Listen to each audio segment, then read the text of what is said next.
So just touching back on that, Rod, what you were saying about do you feel like Pippen was vindicated? I think so. But it takes me back to a similar situation where somebody had surgery late, wasn't ready for the season, and I think it was a completely different story. And that's your guy in Los Angeles, 34, O'Neal. And I think that you could see the difference when he went to Miami and did all that off-season training and was like, if Mr. Harrison tells me to show up in shape, then I show up in shape. And it's like, well, for all that the Lakers, all the magic you made in LA, pun intended, why couldn't you just get in shape for that final run? And if you had gotten in shape, I wonder if you might not have been a Laker for life. They might have found a way if you showed that you were committed fitness wise, and I don't think you did. Well, the thing about Shaq is he still had a couple years left on his deal. It wasn't even his time for an extension yet. I'm just saying. Yeah, I'm not saying extension. I'm saying they don't let you go. They don't move you. If he came in, if he worked, I doubt if he would have been the Laker for life. I doubt if they would have ever even considered trading him. But when you are not working and you're that big and your body is constantly breaking down, and you have the attitude of, I'm going to do this, do that when I feel like it, you just asking for trouble. Yeah, absolutely. Yeah, hey, what's up, everybody? This is the Collective Podcast. This is episode 5.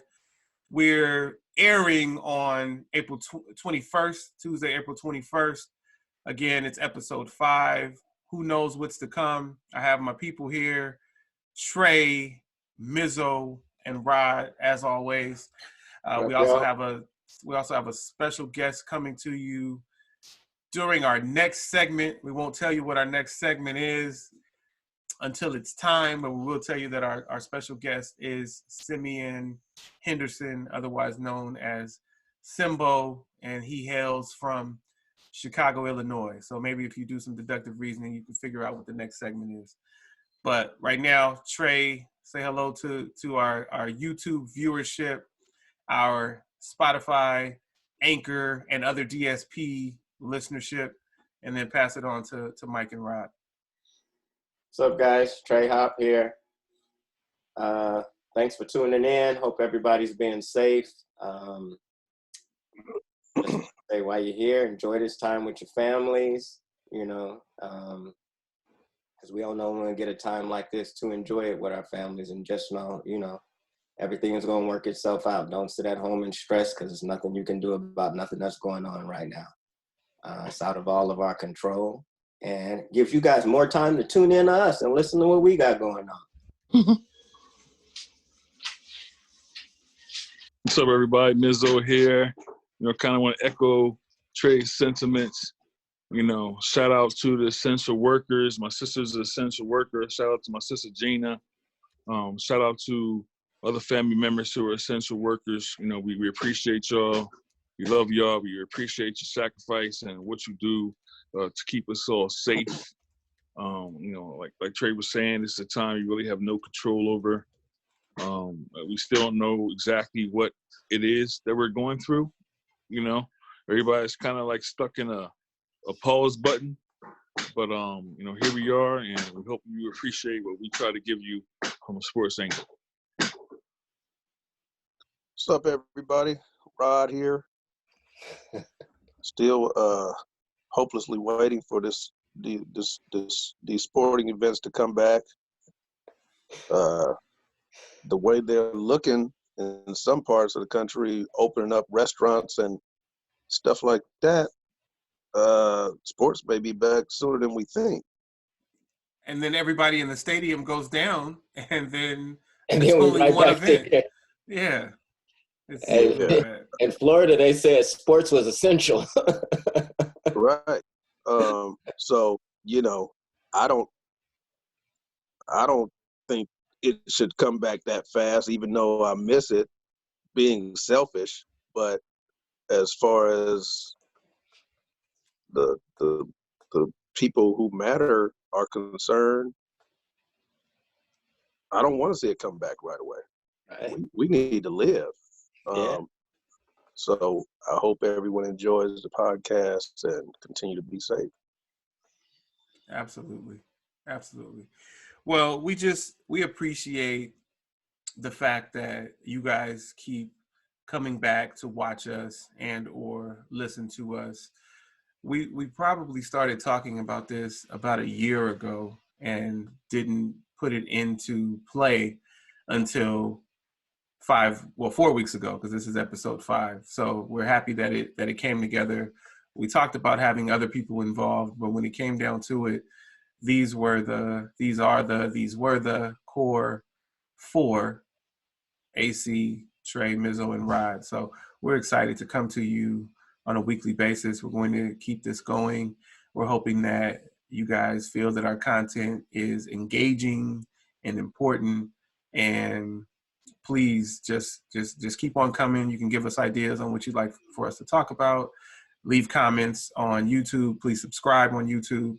If you're listening to us on a DSP, you can leave comments there as well. And also, please subscribe to us wherever, however, whenever you can. We definitely appreciate you guys staying engaged. All right, let's get into it. So, fellas, the next segment will obviously be the documentary, The Last Dance. We have a special guest coming for that. But let's talk now about what else is going on in the sports world, because that's our bread and butter for later. But do we have anything to talk about before we get to that?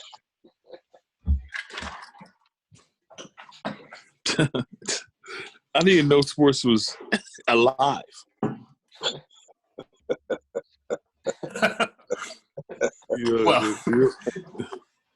Even the only thing is over.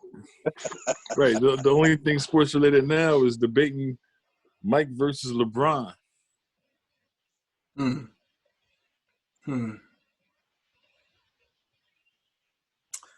Well, that's not much of a debate for me.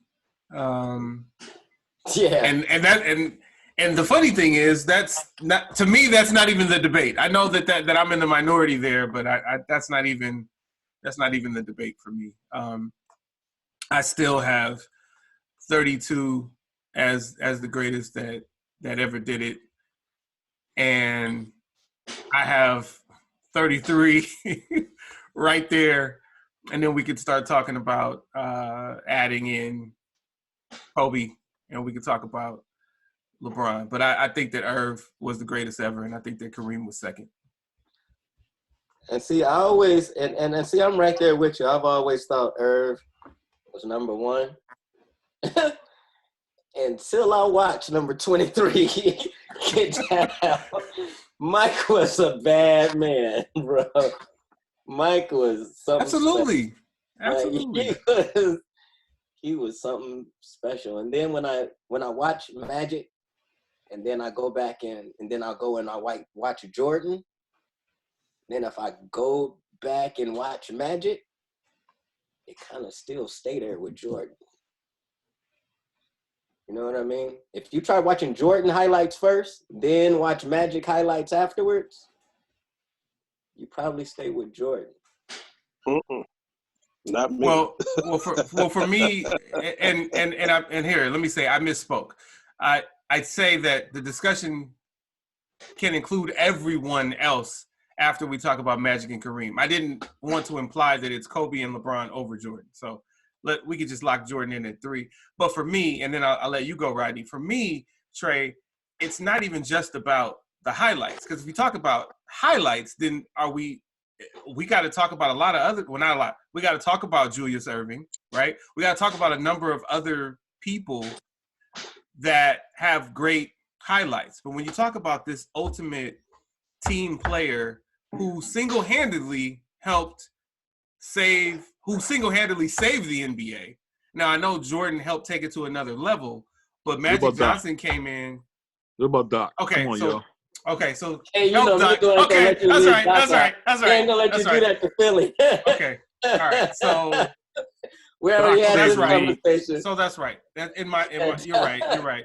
So you talk about Julius Erving, who I guess he really was single-handedly because he didn't really have anyone when he came over from the ABA. So he helped save it. But what I'm really talking about, Mizzo, is getting the NBA playoffs off of tape delay. And so that's what I attribute to Earvin Magic Johnson.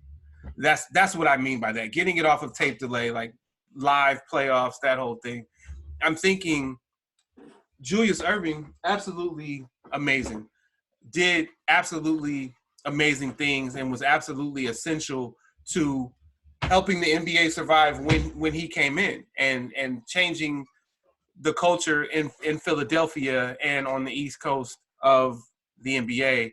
And also when Magic comes in, and this guy is just the ultimate team player, could play all five positions, would play all five positions, did play all five positions in winning a championship when 33 was injured, and help shape.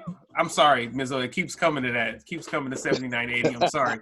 But I'm not even talking about Philly right now. I'm just talking about what Magic did. And when you talk about the fact that he got everyone else involved and just made everyone else around him better, everyone else around him better. I'm talking from 2 to 15, made everyone else, or actually he was 2. So from 3 to 15, made everyone else around him better. I believe that he changed the game and was someone who made it possible for a Michael Jordan to come in and make the changes that he made. And I just believe that 6'9" guy coming down the floor with those handles and doing the things that he did and elevating everyone in the league, not just his teammates, but elevating everyone in the league was just a game changer. So for me, it's him. That's why. But and it's not just about highlights. Go ahead, Rod.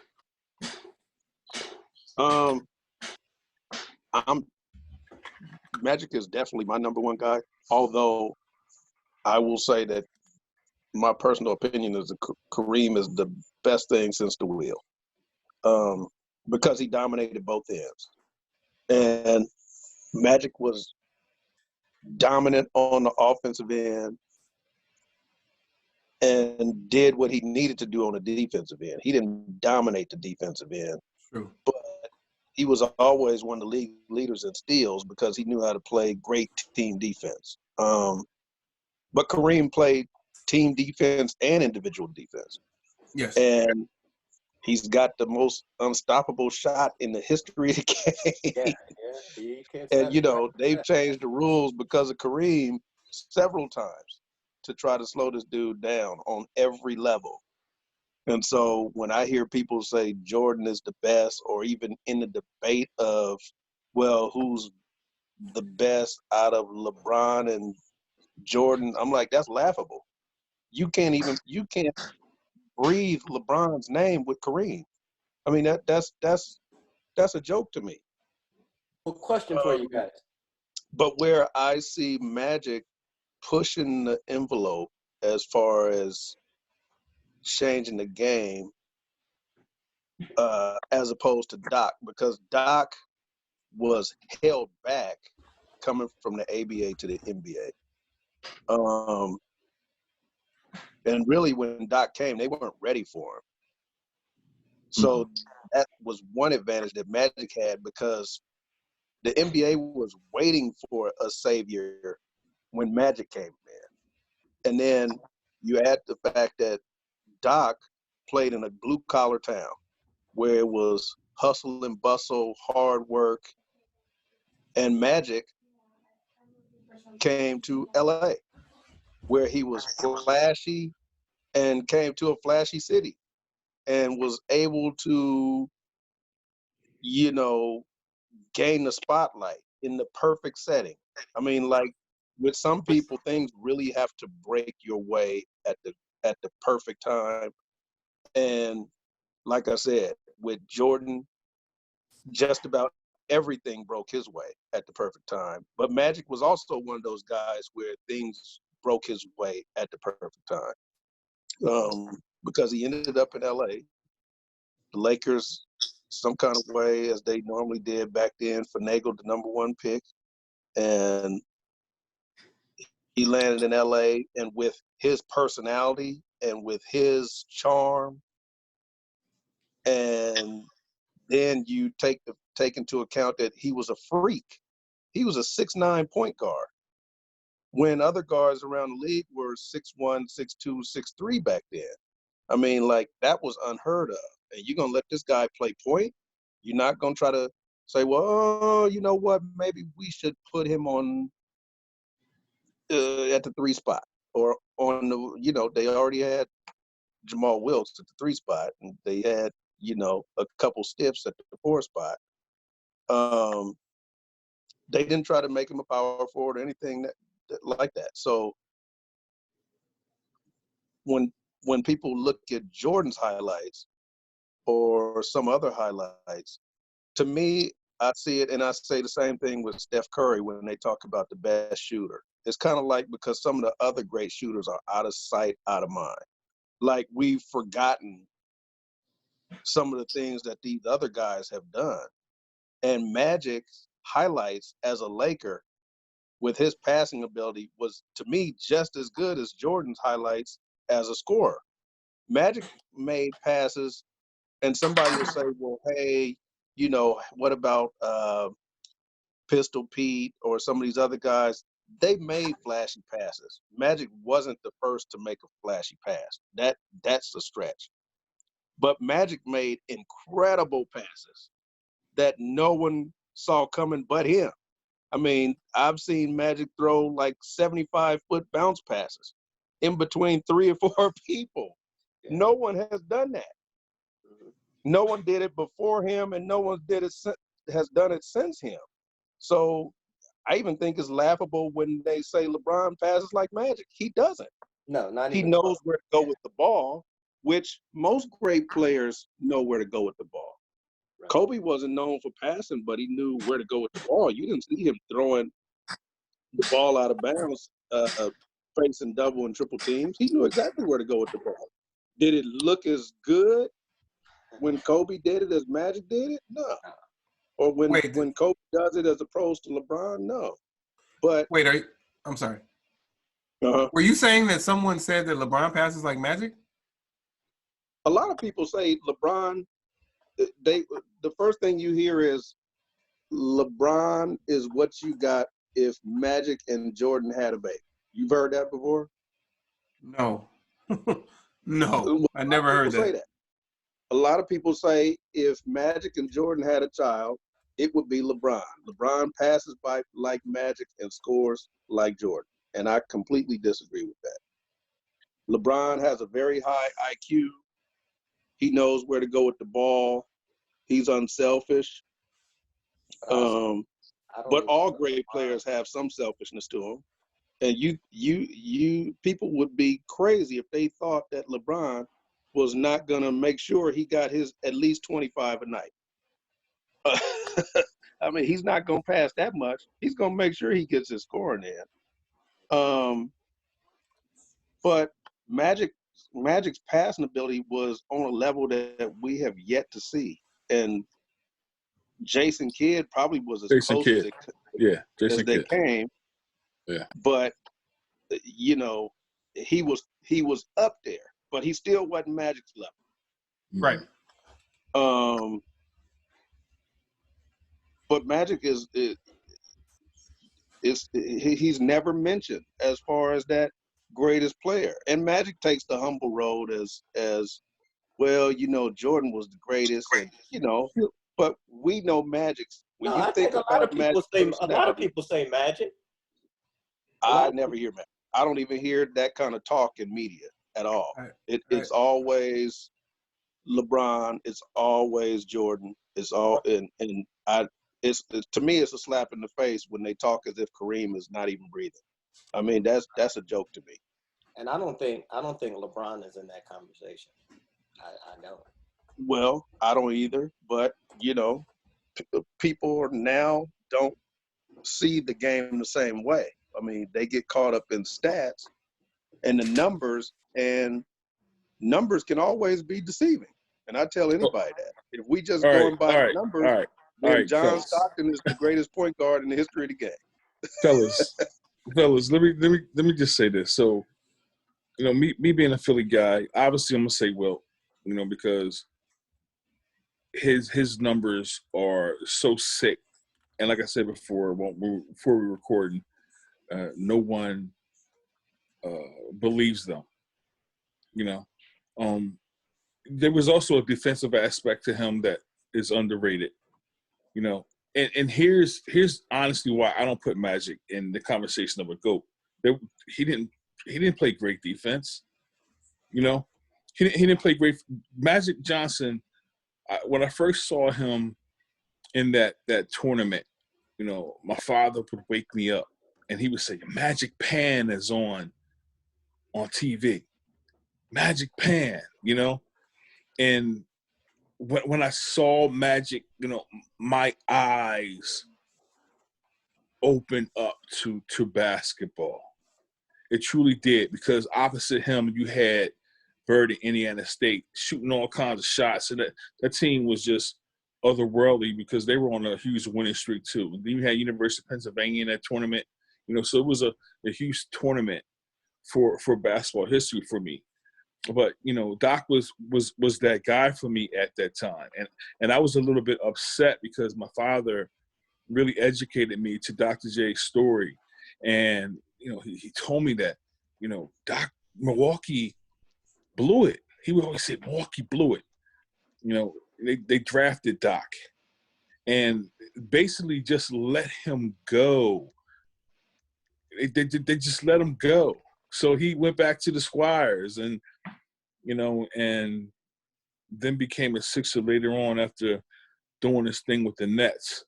But it was hard for me not to look outside of Julius Erving at the time. And then because of the histrionics of Wilt Chamberlain, and what he did, I was waiting to see such a player. Doc was my heart broke so much for Doc. Doc's a friend of mine now. I've had a chance to talk to him both with Chuck D, a Public Enemy, for 3 hours. And I told you guys probably a highlight of my career. He also says that why isn't Kareem mentioned in that GOAT discussion?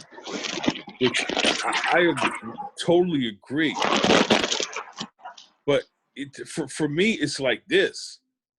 How can you say Kareem without mentioning 50 and 25?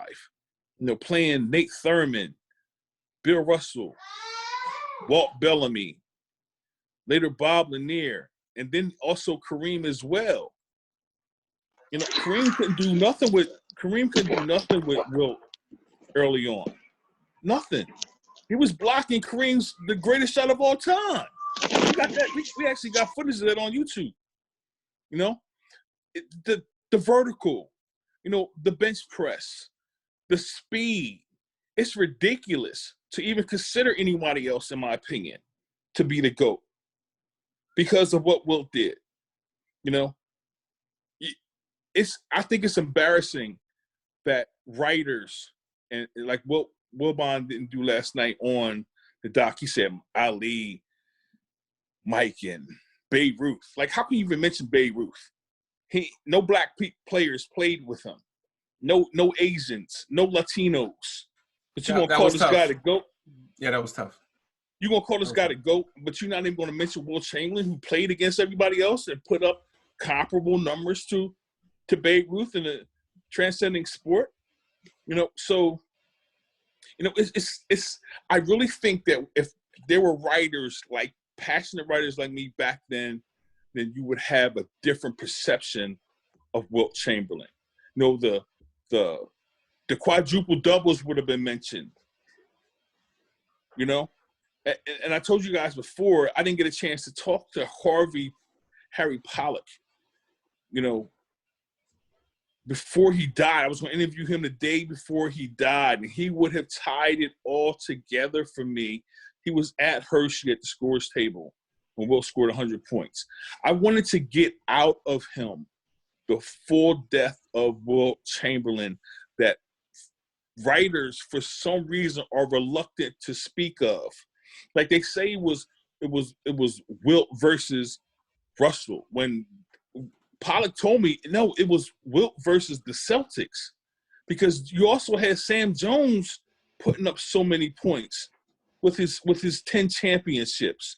His name isn't mentioned along with that Celtics teams. It was like they were trying to dismiss Wilt so much by putting 10 championships and greatest defender. If Bill Russell is the greatest defender of all time, how was Wilt scoring 55 points against him, getting 50 rebounds, 78 points, 63 points?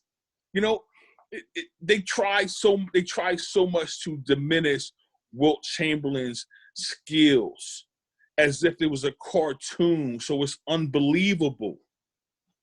The rules will change first. As I told y'all before, and Sonny Hill has told me this, Wilt would jump from the foul line on free throws. Like Doc did later in the All-Star game. He would jump from the foul line. Until they said, oh, no, you can't do that, because he couldn't shoot from the free throw line. So he would use his long jump skills to make sure that free throw got in the basket. So his percentage was high until they outlawed it. So, I fully disagree with you about LeBron James, because it's like this. To be considered a winner or a GOAT, like, so you got Tom Brady's and you got the Jordans and the Magics and the Birds and those type of players. So much things has to fall in place, right? First of all, you have to have a Class A organization that understands how to put a team together, right? You have to have a great coach, great coaching staff, and obviously in Chicago, he had that Tex Winter and Phil Jackson, and Magic had Pat Riley. Bird had a myriad of great coaches, and then you have to have like Hall of Fame teammates, right? Like, how can you is this great team, or is this a championship? This is how the GOAT conversation is taken away from. It's diminished because the other factors seem not to be mentioned. Magic came onto a team that had Kareem Abdul-Jabbar, right? Okay, so he's stepping onto a team that has a definitively mentioned GOAT guy who had already won championships before you came a Laker, right? Now, obviously, in that 80 series, Kareem was hurt, and my heart was broke for a championship times in my life. A championship, no doubt, no doubt. But he didn't have Riley for that. They had a different coach, right? Yeah, no doubt. But I'm talking about, but the consistency continued when Riley became the force that he was in terms of his intelligence and his drive and his professionalism, down to his haircut and his suit. Okay, this wasn't no slouch. Like, so what I say all this because I was very frustrated as a kid because I did not have this in Philly. Like, I was wondering when Doc was going to be afforded great teammates and great draft picks. Because look at the Lakers and the Celtics got Bird and Magic. That's ridiculous, right?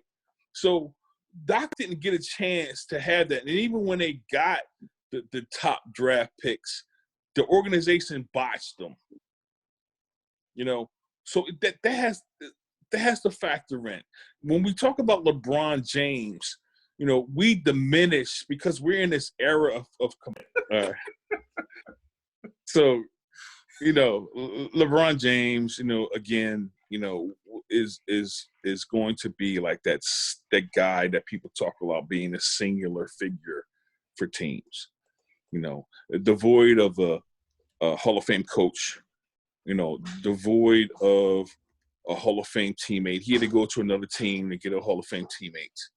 And people like this, they criticize him for wanting to win a championship outside of what his organization would do. You know, I covered LeBron extensively in Cleveland, and it was so much of a festive time and place around the Q, you know. But what was missing was an owner who knew basketball, that would put people in place for him to ascend to the heights of Magic, Jordan, Bird, you know, and those type of guys in terms of a first-class organization. You know, LeBron left Cleveland at 26 basically because his owner, Dan Gilbert, was just trying to build casinos on the back of LeBron James to build up the city's economy, you know, and he didn't want to really give LeBron championship teammates. He didn't care. You know, this is a guy who built his career on giving subprime loans to black people, you know, and we all know the detriment in that, you know. So LeBron is the guy who was in the wrong place at the wrong time. You know, we talk about the Magic and the Birds being in the right place at the right time. He was in the wrong place at the wrong time, you know, but yet he endured 8 finals, you know, most of his career in the finals, you know, got robbed probably of 2 Defensive Player of the Year awards. Okay. Which will probably elevate him more than a lot of other players. I'm a big Magic fan. I'm a big Magic fan because, like I said, the origin of me seeing him in that tournament, you know, but he was not a defender. Him and Bird were both opportunistic defenders. You know, it's not to say that they couldn't steal the ball from you. If you went up for a shot, they would get it from you. They would rip you from the side as you try to drive past them. But in terms of being like an on-ball defender, they were not that. Okay. You know. Fair. And fair. LeBron gets criticized for not being the defender at this for not point, being the defender that Kobe was? He's not the defender that Kobe was. Right. At all. I never said that. I would never I was trying to complete your sentence for you. No. That's why he gets criticized? No, I think LeBron was a great defender. You know, as the minutes start to rise and he's playing in the Olympics and all kinds of, at the time, I think he played 8,000 more minutes than anybody that was close to him. Of course that, you know, his production is going to fall off on the defensive end. You know, but he gets criticized in this era for that. I'm not sitting here and trying to be like a LeBron sycophant at all, you know, but the criticism of him is ridiculous as the same with Wilt Chamberlain during his time. Okay, so fair. I'm gonna say this, and then I'll let Rodney can say it however he wants to say it. I have not criticized the man at all. He is a phenomenal talent. He's a phenomenal player, and I believe that things started going better for him when he stopped passing the ball on the last possession of very important games. When Magic called him out, what's up, Simbo? When Magic called him out for not wanting to take the big shot, not wanting to take the last shot, not wanting the ball in his hands at the end of games, I think that things started to change for him. But LeBron, for me, and I believe that Rodney agrees with this, went a big chunk of his career without even having a killer instinct. I don't believe that you can be the greatest player of all time without having a killer instinct for your entire career. That's me. You can be I feel like you can be a player who was selfish early in your career and then became a better teammate. Mike, out of all the people that we're considering to be the GOATs, who had the weakest teammates? Who had? We can go Wilt, Kareem, Magic, Bird. Before we Mike, go there, LeBron. Before we go there, let's introduce. Before we go there, let me introduce. You can't just name those people without putting Kobe in there. Of course not. Of course not. Y'all LA, of course I'm gonna say that. let me introduce. Well, he had Shaq for a portion. Right? He had Shaq for a portion. For three championships. Let's not do that. Come on, y'all. Don't do that. We talking about the most dominant center ever, right? Oh, here we go. So now Wilt. Hold on. Listen, y'all. Let me introduce our guest. He's just been sitting back with his cigar. So we have Simeon Henderson on the line. He used to go by Simbo, which led to symbolic with my Kobe cigar. Yeah, he's got a cigar that's wrapped in a Laker background that says KB24. So we appreciate that. For the listeners, he's also got on a Bulls hat. He's got on Bulls shorts. The Bulls shorts are in the background. He's got on a Jordan shirt. Jordan smoking a cigar, I believe. Maybe not. Yeah. And then a Chicago basketball. If you haven't guessed, he hails from Chicago, Illinois. He's my man. He's my buddy. He's a published author. His book, Through the Eyes of a Man, is very important. I'll let him give you a little background. But he grew up on the west side of Chicago, low income area, low income family, and he overcame learning disabilities. This was a kid who couldn't read and is now a published author. He's an actor. He's a creator and a creative, and he enjoys sports. And so we invited him on the podcast largely to talk about Jordan and The Last Dance, but I think he wants to weigh in on the GOAT conversation too. So without further ado, be symbolic. Welcome to episode 5 of the Collective Podcast. What's going on, fellas, man? I'm enjoying this. I appreciate you guys having me on. Thank you so much. Let me say this. Sir. Not only was I born and raised on the west side of Chicago, I still live.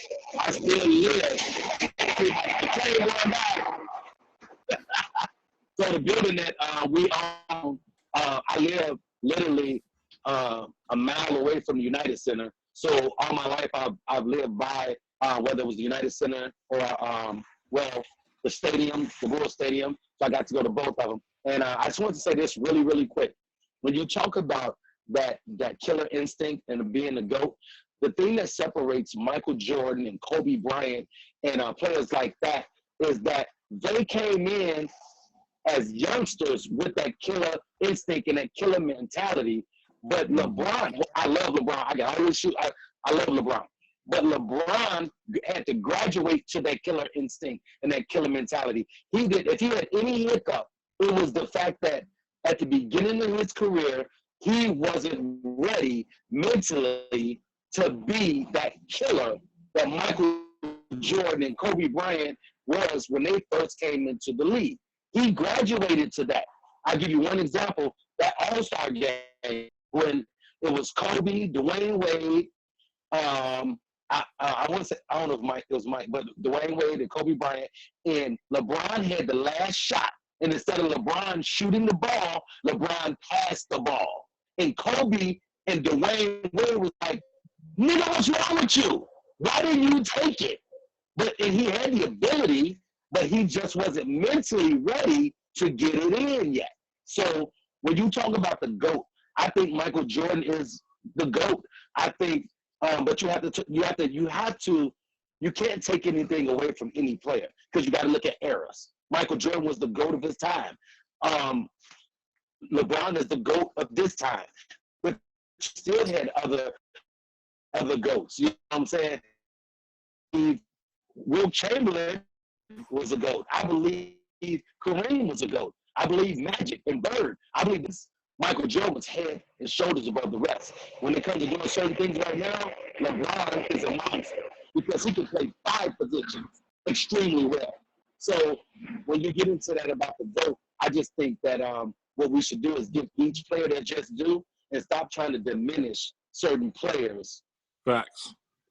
And I think we do them a disservice when we're trying to prove a point and we're diminishing another one because they were all great. Mm-hmm. So that's my piece on that.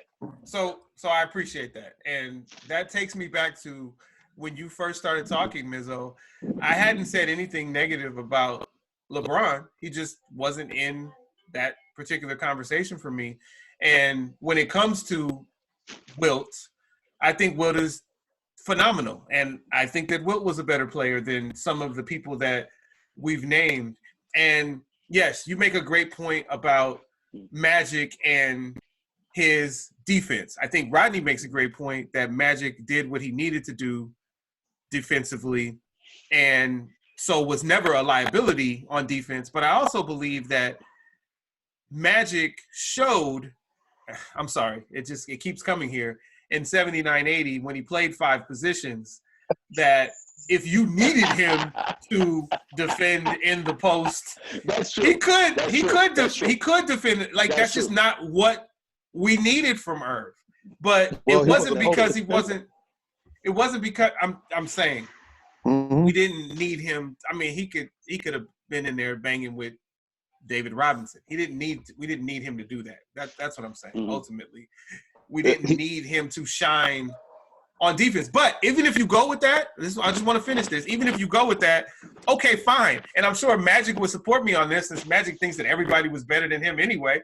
We'll go with Cap. Cap as number 1 and Magic as number 2. It doesn't change, because when you talk about Kareem, you can't tell me he didn't play defense. You can't tell me that he didn't change the game. And when you talk about the fact that he developed the sky hook because they were like, we're no longer allowing dunks. It's too easy for you to win. So you got to do something else. Okay, let me come up with the most indefensible shot in the history of basketball. And I'm talking about from the time when Rodney and Naismith started basketball until today, the most indefensible shot ever. And see, with me, I kind of lean, like people say, Rod, you stuck in the 80s and 90s and early 2000s. I kind of lean to that era because that's when sports were balanced. There was, like, prior to that, there was no balance. Yeah. Like when Wilt and some of those other guys, George Mikan and some of those players back in the day were playing, they strictly went to their center. Like, the guards may take a couple shots here and there, but they strictly went inside. No one could guard him. He was too big. Wilt was too big. Right. And a lot of players that nobody guard Wilt. You didn't have Kareem back there trying to guard him. Right. And so and now in today's era, like I tell anybody, the points are inflated because of Euroball. It's spread offense. So when I hear someone say LeBron can guard 5 positions, well, centers now weigh 210. I mean, he should. They don't lift weights anymore. They do plyometrics and twitch muscle exercises. So, you know, he has an advantage because the dude is like 250, and you take out physical play as far as hard fouls, because, I mean, these youngsters, they jump up and are ready to fight as soon as they get, bumped a little bit, or they're at a press conference complaining the refs let me get hit too much. And I'm like, well, maybe you didn't see the Pistons and the Bulls back in the day, or the Knicks and the Pacers. Like, that's a playoff foul. Like, come on, dude. I mean, I've been, and I'm sure AC can attest to this, I've been on the floor officiating a game and somebody 6'9", 220 ref. You're not going to call that? No, I'm not going to call that. Man, if you don't get your big butt up off the floor and stop flopping and get back on the other end and get out my face, like, come on, dude. Really? So, I try to look at the things because I know the numbers are changed as far as the previous era and the new era. Like the new era, the offensive numbers are shooting up again. Everybody's getting 8 rebounds, 9 assists a game. Everybody's getting an easy 20 points because it's Euroball. They're not shooting over the same defender all night like Mike or Magic were. Magic and Mike had to see the same player all night long. Today's player, they don't have to do that. If I'm in NBA now, I might have to shoot over LeBron this possession, but I get to shoot over Tyronn Lue the next possession because they're just running schemes. So, and football is the same way. It's all schemes now. So the numbers change, especially when you throw analytics in it, and the object is to see if you can get a certain amount of 3-pointers per game, because technically by numbers that should win you the contest. Is different. When Wilt was playing, they didn't take the ball out after fouls. They shot free throws for each foul. So that's a huge factor, because now the people who would be averaging 27, 28 points are averaging 47, 48 points. They're getting free throws every play. So, and they get a chance for a rebound every play if someone can't shoot the free throws. So that's why you see players like Walt Bellamy with 30 rebounds in a game several times in the season. I mean, they getting the opportunities. You're not gonna get that opportunity now. You didn't get it like that in the 80s where, you know, it went inside out, and the guards had to, like Magic and Jordan and the players in that era had to go down there and get rebounds. They weren't coming because it was going inside first. So they had to go get a rebound. These players now, with all these 3-point attempts, the rebounds are not long. So a player like Russell Westbrook is getting 11 rebounds in the first half. Yeah. That's crazy. That's crazy to me. So so the numbers are skewed, and it's hard to understand when people say, "Oh, well, he got a." I asked on Facebook one day, "What's more impressive, Oscar Robertson's triple-double for the season or Russell Westbrook?" And most people said Westbrook, and I'm like, "That's crazy." Yeah, that's crazy to me, because Oscar did it when the ball was going inside, and he was 6'5". Did it for 5 straight years, numbers wise. And so I see Russell's last game. I think a lot of people. 13. I think he needs 13 rebounds to average the triple-double for the season. The first time he did it, he had that 13 the first half. From the point guard spot. Yeah. That is. I mean, that tells you everything you need to know. The numbers are skewed. Yeah. So, when I look at LeBron's numbers, and they're like, "Oh, he was killing in the finals." He was. He had 40, 48 and 9 or whatever, but the points are skewed. I mean, you get a long rebound, you off on a fast break, and nobody's going to stop him on a fast break. You're not going to put somebody in front of LeBron 6'9", 195 and say, defend that when he's coming, because he's not a east-west type of player. He's north-south. He's going full steam ahead, 100 miles an hour. And a lot of people are not going to stand in front of that. He's the same way they stand in front of Magic or Karl Malone. When Magic was in the league, they didn't get in front of him and try to take no charge. And he wasn't 250. He led with his legs a lot, too. Huh? Magic led with his legs a lot. Magic came in with his legs a lot. Yeah. Oh, yeah. When Magic went to the hole, he got those long legs. He put that knee up. That knee up. You ain't getting in the way of no knee. That knee don't catch you in your eye. I call it kneecaps and all that. Absolutely. Definitely. Kneecaps and all that. Yeah. I want to ask a man about Sonny Parker, man, his influence on Chicago. Man, Sonny Parker, brother.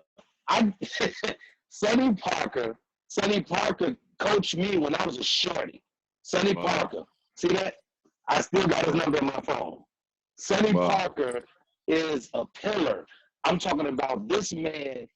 He was so influential in so many young people in Chicago. Sonny, and this great guy. I've known Sonny Parker since I was a shorty.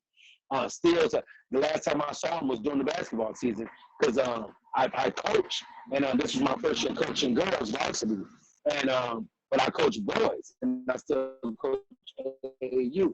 And Sonny Parker, a lot of my son got to go to his camps, and I I had the honor and pleasure of being a part of something that Sonny Parker was building, working with the Boys and Girls Club of America over on the west side of Chicago. So Sonny Parker, man, he's dope. He's super dope, man. I wouldn't. He's one of those people that you have to tip your hat to because he helped a lot of young black boys, man, get out the streets and showed them how to be young men as well. So I think Sonny Parker is dope. Thanks for that. So, Simbo, quick question. You from Chi-Town. Yes, sir. Did you know Benji back in the day? I don't know how old you are, but did you know Benji back in the day? Okay. So I was younger than him. But I was younger than him. But I used to go to the games all the time. So I come from in basketball at the age of like 6. I would always travel and go to games and go see some of the biggest games in Chicago when it came to high school and things like that. So I got to meet him, you know, and cool guy, man. It was very unfortunate what happened to him. And but see, somebody like him, he was one of those players that there's no telling how far he would have went because of his abilities. That was exactly why I asked you. I found out I knew Nick Anderson back in the day. Oh yeah, he used to play against my uncle. And Nick is the person who first put me up on Benji. Mm-hmm. And he told me about him and told me how good he was. And then, you know, I went and started looking at video of him and seeing his game. And that's why I asked you that question, because Benji in today's game would have easily been a max player and would have been in that discussion of one of the greats with the skill level he had in high school. This dude was in high school, 6'8". No doubt. Wiry. Dribble, shoot. He did everything. And then I also look at no one talks about Tracy McGrady as far as, oh my God. I mean, T-Mac was only held back by injury as far as injuries, right? What we see in Kevin Durant as far as the distance and the length and stuff like that, somebody that big shooting jumpers and being able to put the ball on the floor, T-Mac was the original all day. And was doing but he was stronger. Yeah, he was. Oh yeah, definitely. He was like whereas Kevin Durant is tall and lanky. You had T-Mac who was tall and he was long, but he had mass, he had size. And I'm telling you, he was just a monster.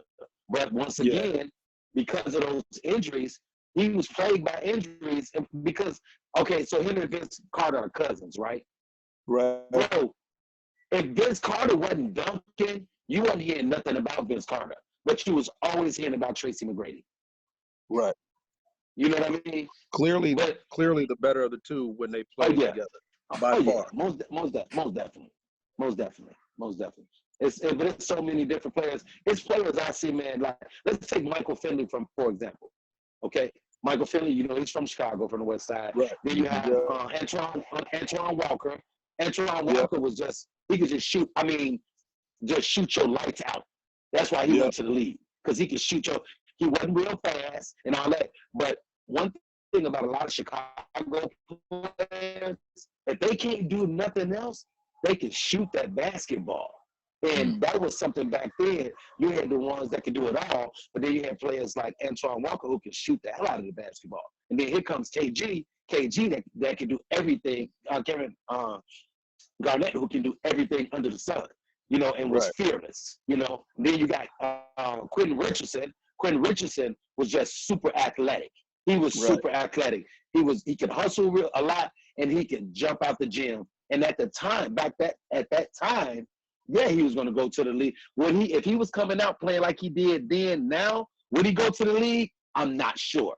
But at that time, definitely. So there's a lot of differences in the league now and the players, these young players, than it was then. Like John Morant. Oh my God, this dude he's jumping over people.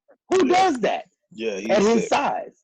He's You know what I'm saying? Like, so it's just, I think, man, I think what we need to start doing is really just giving people their just due and start looking at players individually and stop all the comparisons, because you take away, and you can compare, but don't make it to a point where you're going to have a knockdown, drag out fight that this person is better than this person. You know, just look at what the person did and give them their credit for how they work. I mean, Michael Jordan was, dude, when you look at him, one thing about Michael Jordan, and I'm so mad, when I was coming out of, and AC know this, when I was coming out of college, I played football and basketball, but I had the opportunity to play a little pro football. Kept getting hurt, and I played some semi-pro. But because of my agent, I met Michael Jordan, like personally. Sat down at his restaurant, got a jacket, and then I got to start riding motorcycles with him. So I got to hang around this guy and see him outside of basketball and when I was younger than him, but seeing him and just knowing he had that killer instinct in everything he did. And he was a leader. And he didn't give a shit what you thought. If it was the best for the team, then goddamn it, you better do it or we gonna have a problem. But he played so hard that he had the right to do that because he always what's the word I'm looking for? He always emulated what he expected from you. Led by example. And I think that's he all day. And you cannot argue that about Michael Jordan. If I had, and I'm just saying this because I love LeBron, I love a lot of players, but if I had to choose between Michael Jordan and LeBron James to take that last shot and put the team on his shoulders, I'm picking Michael Jordan. All day. Without a doubt. All day. Without a doubt. I'm picking Michael Jordan. That's a part of AC's point. Like, how can you have LeBron in the conversation when he won't take shots? Even up through this season, he was still shying away from taking shots down the stretch. Mm-hmm. He finally did against the Clippers, that last outing against the Clippers, which kind of shocked me. He was putting his head down and going to the basket and not afraid to go to the line. Because there was a long stretch this season where that dude would not go near a free throw line to save his life. He couldn't hit free throws. There was. That Clipper game and that Milwaukee game, he actually went to the basket and shot free throws. And even when he missed free throws, he went back to the line. And he kept going. And that was when I first said, maybe this season the Lakers have a chance. But it wasn't until that weekend. Right. Because prior to that, he had still been passing over shots. And so I'm thinking to myself, now people can understand what Kobe went through. When they would say, oh, he's selfish. And I'm like, and I've asked people, who was he going to kick it out to? Were you supposed to be trusting Luke Walton? Were you supposed to be trusting Luke Walton to hit his shot down the stretch? I mean, like, and so that's why I used to get mad watching LeBron, because I'm like, there are certain people that you don't need to kick that ball. I would rather you take a bad shot than kick it to somebody who you know can't shoot, because you probably had a better chance of making of making a spot up shot on the baseline somewhere. Exactly. So I would want him. I don't care if you miss. Take the shot. Because he had Ray Allen, and Ray Allen bailed him out for one championship in Miami. Oh man, Ray. Well, So to say it helps to have somebody like him. To say at this point that a guy who's gone to 9 finals and has 3 championships could have a turning point in his career in this season, I might catch some flack for this, but I'm going to tell you, Rod, when you and I watched the game where Patrick Beverley was laughing at him at the end of that game when he deflected the ball and knocked it off of him from the west side, right down the street, and would not stop laughing at him, and then celebrated. I think that I think that something finally clicked in LeBron. You're right. I think that definitely. I think that he decided Definitely. on that day, Yeah. wait a minute, this guy's in the same building as me. He's not even one of the top 2 guys that people talk about on this team, but this guy might really actually be in my head. Nope. I need to make some changes, and I think that it was evident the next time they played the Bucks, the next time that they played the Clippers. Not to say that Patrick Beverley is not going to continue to be a standout defender, but and I was talking to you when we were watching that game, the first time when he was walking up against LeBron to the free throw line, and I said, man, that probably should have been a technical, but we'll see, because they gave out technicals in that game. They didn't do anything to Beverley at that point, and LeBron let him get away with it. But the next time he did it, LeBron finally pushed him. I was like, okay, now I'm seeing something that I've been looking for, even though this dude has been to more finals than anybody but Russell. Right. I'm finally seeing something, and I thought that might have been not just a turning point in the season, because they had the best record in the West for a while, but a turning point in his career where maybe he's going to clamp down in certain aspects for the rest of the way. That was we the talked observation. about that, and I was telling AC, Rondo should not be the toughest guy on the Lakers team. That's a joke when your point guard is the toughest guy on your team. No. And prior to that, Beverley had been punking LeBron the first 2 matchups. Christmas Day. For our listeners, that's Rodney saying he was getting punked by Beverley. Just letting you know. He did. I just call it what it is. He was getting punked. But they weren't even sending a double team. Patrick Beverley was guarding him straight up, 1-on-1. And I'm calling AC. I'm like, why won't he abuse this dude in the paint? Like, take him down in the paint and foul him out. And he wouldn't do it. And I turned off the television. But let me tell you the difference between, let me tell you, Patrick Beverley is a dog. Patrick Beverley grew up on the west side of Chicago in the projects. He went to Marshall High School, one of the roughest and toughest high schools. And you got to understand where he comes from. He comes from a place where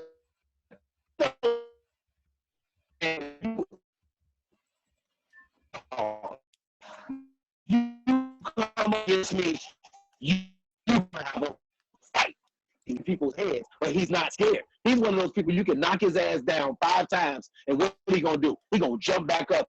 He could be bleeding. He can have one eye closed, but he coming back, and you like, God, dog, this right here. Right. You know what I'm saying? So this is what I mean when AC, when you said that LeBron finally got there. That's what I mean when I talk about that killer instinct. LeBron, I love LeBron, but he had to graduate to that point. Whereas people like Michael Jordan and Kobe Bryant and Kevin Garnett and, you know, those people, when they came in the league, they had that instinct. Like what Jordan said. Jordan was a rookie.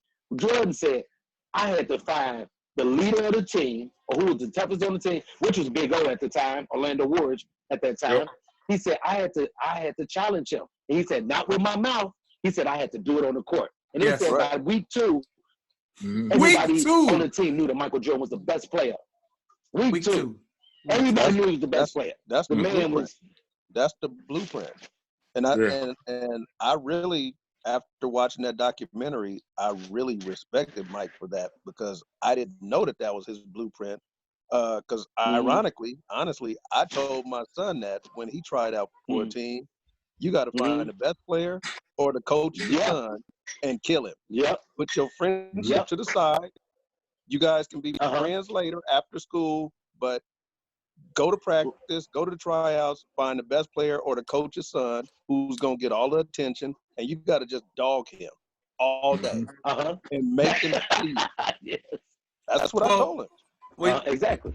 I actually have a comparison, and we're gonna break after this comparison. But I just want to. So when you talk about that, Rod, when you talk about that, Sim, I had a friend growing up who was someone who never got into trouble, but always antagonized people. Always, he talked a big game, but he never had to show his mettle, if you will. Well, he wound up doing some underhanded things and got caught up and wound up going to jail. And his first day in jail, and he was someone who had light. He's a brother, but he's light skinned, had light eyes, and so he felt like he would be a target. So as soon as he walked into jail, he walked up to who he felt was the biggest, baddest dude and punched him in the jaw. Just as soon as he got in there, he punched him in the jaw, and he got the dude beat his butt, and the dude's buddies beat his butt, but he got some kudos for the approach, and so he wound up not being messed with because he found the biggest, baddest dude and went at him. Oh, okay. So in other words, he did everything he could to protect his booty. Hey. We'll cut there. So, yeah, all the talk about the GOAT, a number of GOATs, and I like something that Simbo said when we talk about there being a lot of great players in their own right. And I think that when we talk baseball, we tend to just talk about great players, and we don't necessarily talk about who is the greatest of all time. I think that's when we really have those conversations. We talk about Hank Aaron. We talk about Willie Mays. Not a lot about Jackie Robinson being the greatest ever, because people know that he wasn't the greatest ever. He was a great symbol. He was great for us, and he was the one to break the color barrier, but there was a lot to go into that. He's he's the greatest athlete out of UCLA. Well, he's one of the great athletes out of UCLA, played 7,000 sports. Kareem's probably the greatest athlete out of UCLA, but he's in the talk. Jackie Robinson did so many great things. Greatest athlete out of Pasadena. I would say that you got Hank Aaron, Willie Mays. You could talk about Ricky Henderson. I think that one day we'll talk about Mookie Betts in that light. But we just talk about great players, and we don't necessarily rank them. A lot of people have there's this misnomer that it was probably Babe Ruth, and I agree with you, Mizzo, that I was very disappointed in Mike Wilbon to say that the discussion is, what did he say? Michael Jordan, Babe Ruth. Whoa, Michael Jordan, Babe Ruth, and Ali. And Ali. Yeah, okay. Ali, absolutely. Peerless. But boy, the Babe Ruth thing, it threw me off. Anyway, let's get into it. Let's get into this documentary, The Last Dance. I want to start this off by playing a clip of Clyde Frazier speaking on the young rook, Mike, and it'll probably roll into the Mark Eaton comment also. But I really just want us to capture what Clyde Frazier said, and then it'll kick off the discussion. So here we go. Check this clip out.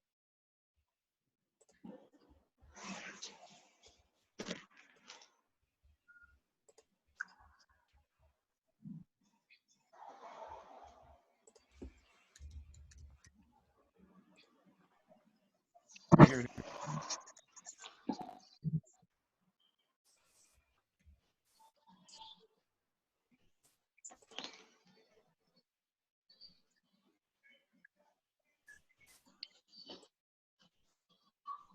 You guys hear it? No. I can't hear it. We can see it, but can't hear it. Yeah, that didn't go right. Oh, well. All right, we can just talk about it because we all know what he said, or we can at least. Yeah, and I laughed at him. I know he was kicking himself in the ass. Well, let's get into it. What did he say? He said, "There's no way some 6'6" guy is going to come into the league and be a game changer for a whole team, for lack of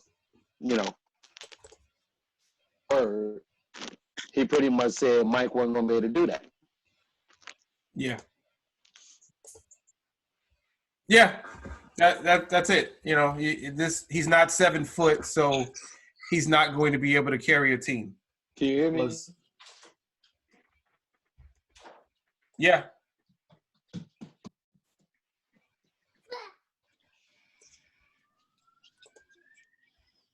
Can you guys hear? Can you hear me? Yeah. It's broken, but I can hear you. So that's him, but can you hear me? Yes, I can hear you. Okay, you can hear us. Yeah, okay.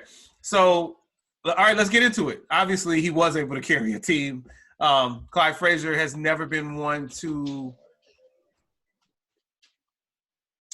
keep his feelings to himself. He loves to share what he feels, and I think that he's definitely earned that right from the beginning because he's one of the greats of all time in the NBA. But I think that he had this one wrong because this guy was able to carry a team. He wasn't able to carry them to the championship on his own, but he was able to carry a team and kind of change how that Bulls team was viewed. They were pretty much a bottom dweller, and he was able to change the culture. React. Michael Jordan for me was, this is again before the TV boom, right? So you're looking in the paper, you're seeing 37 points, you're seeing 28 points, you're seeing 45 points from a rookie, and coming from North Carolina and the four corners of Dean Smith and all that kind of stuff, just to see this phenom come on into the league, following, the dynamic Julius Erving, almost in that mold, that 6'6", 6'7", 210-pound guy. I call it the evolution of the slasher. And, to see Mike come in and just basically just kill everybody because he took the league's athleticism to another level. And it was great to see him do so for a team that wasn't known to be a winner. The uniforms, the bull, the red, the black, and the white, to be in the warm-ups, the chains around his neck, the ones on his feet. It was great to see him. He shot sports in the arm, with some blood that it truly needed because it was all about the teams and Boston, LA, and Detroit, and all those teams that were great. But here comes this young kid, doing things that rookies aren't supposed to do, and doing it greatly. Slashing, jumping over people, hitting game-winning shots, dunking on you, smiling, doing it, having fun, and he just looks unstoppable. He looked unstoppable, and it was great to see because it took my attention off of Philly, and gave me something because I was looking for something, after Doc was getting older and finally retired in '87, and to see his basketball son basically come to the fore and take the league and the new generation to the next level and give fans something to really be entertained about. Like, oh my God, what's Mike gonna do next? And then when he got hurt, it was a little sad because you wanted this kid to do some great things because I could not stand the Celtics. Okay, so when he came back and put that 63 up on him, I told you guys before we got on, I stood in front of the TV the whole game, thinking that this kid was going to beat Boston after scoring. I didn't watch the first game when he scored 49, but you saw it in the paper, and you're like, oh my gosh, what's he going to do next? And then you finally put it on the TV and see him do that to the Celtics, the team that I hated the most ever, even more than the Red Sox, was great to see. And then to see the Rational Championships, the development of the Bulls was great to see. I wasn't a Bulls fan, obviously, but I thought it was great for sports to see something new being generated into a dynasty.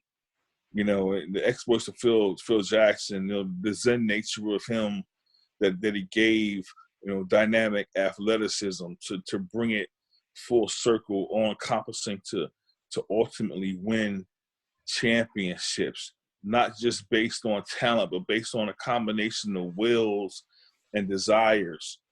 and inspirations from family situations, whether humble or not, and build to a championship level was great for sports worldwide. I mean, sports blew up after that, and I think it put basketball on a global level, because we went to Paris and the tournaments that he did around the world and stuff like that, and everybody was just wanting to see Mike and see what he can do. What was Mike going to do next?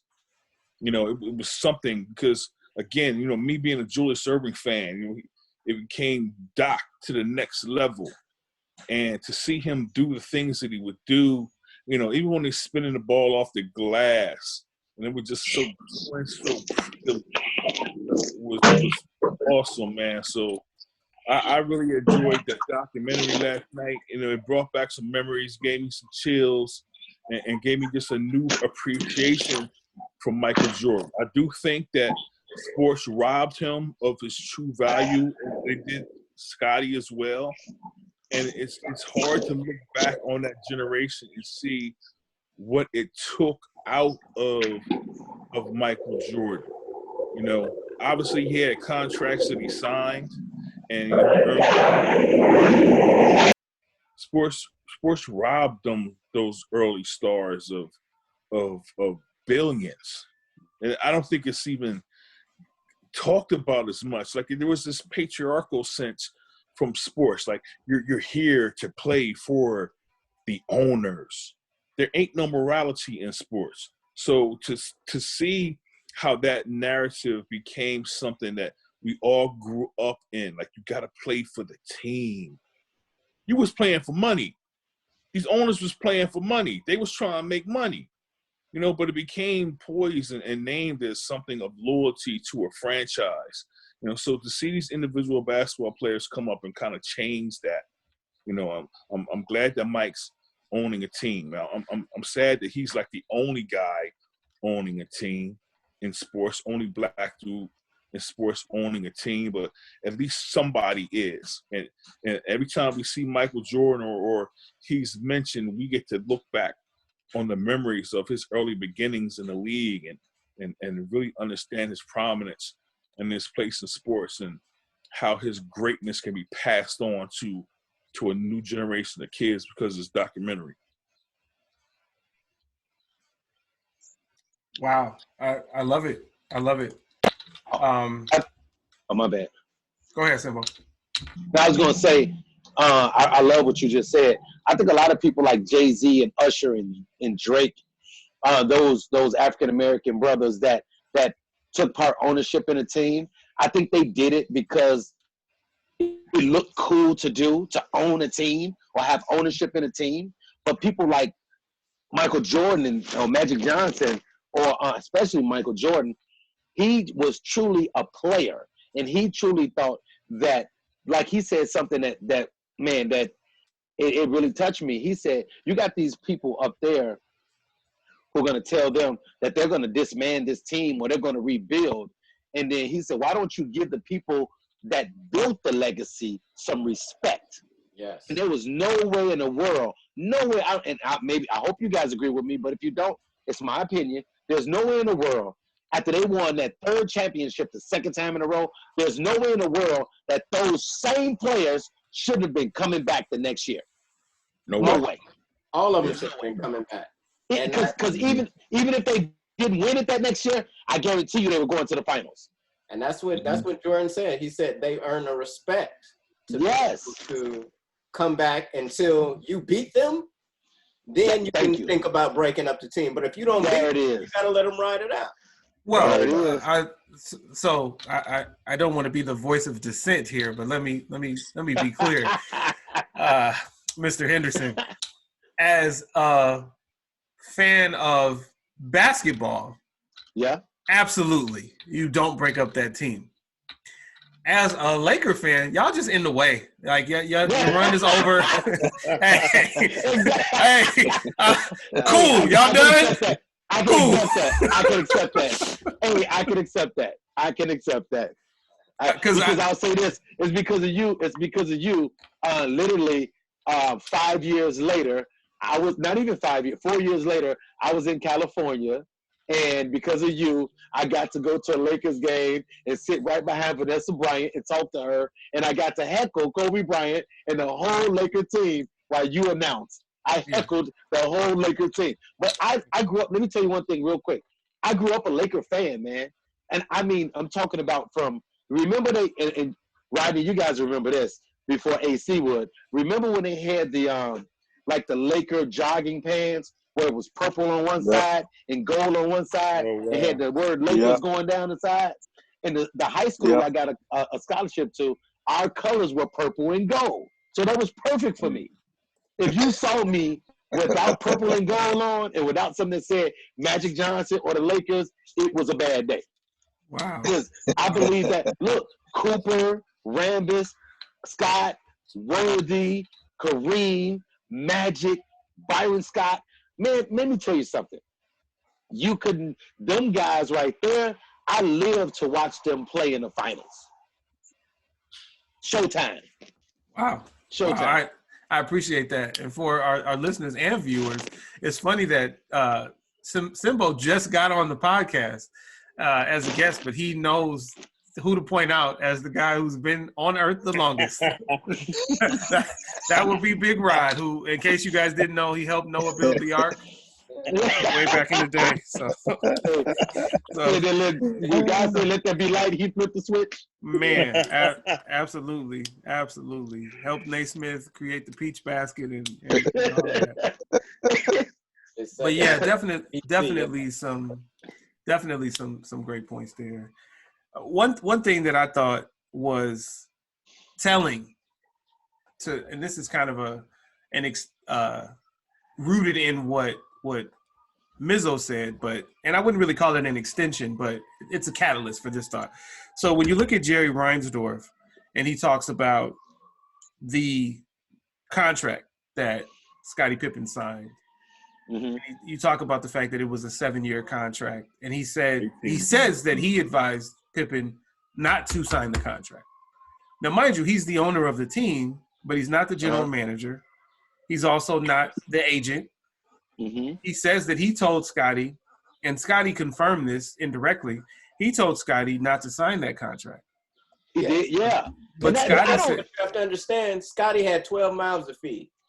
Yeah, with two, his brother and his dad was paralyzed and they couldn't move. They couldn't move. So he said it. He was tired of seeing that growing up through it.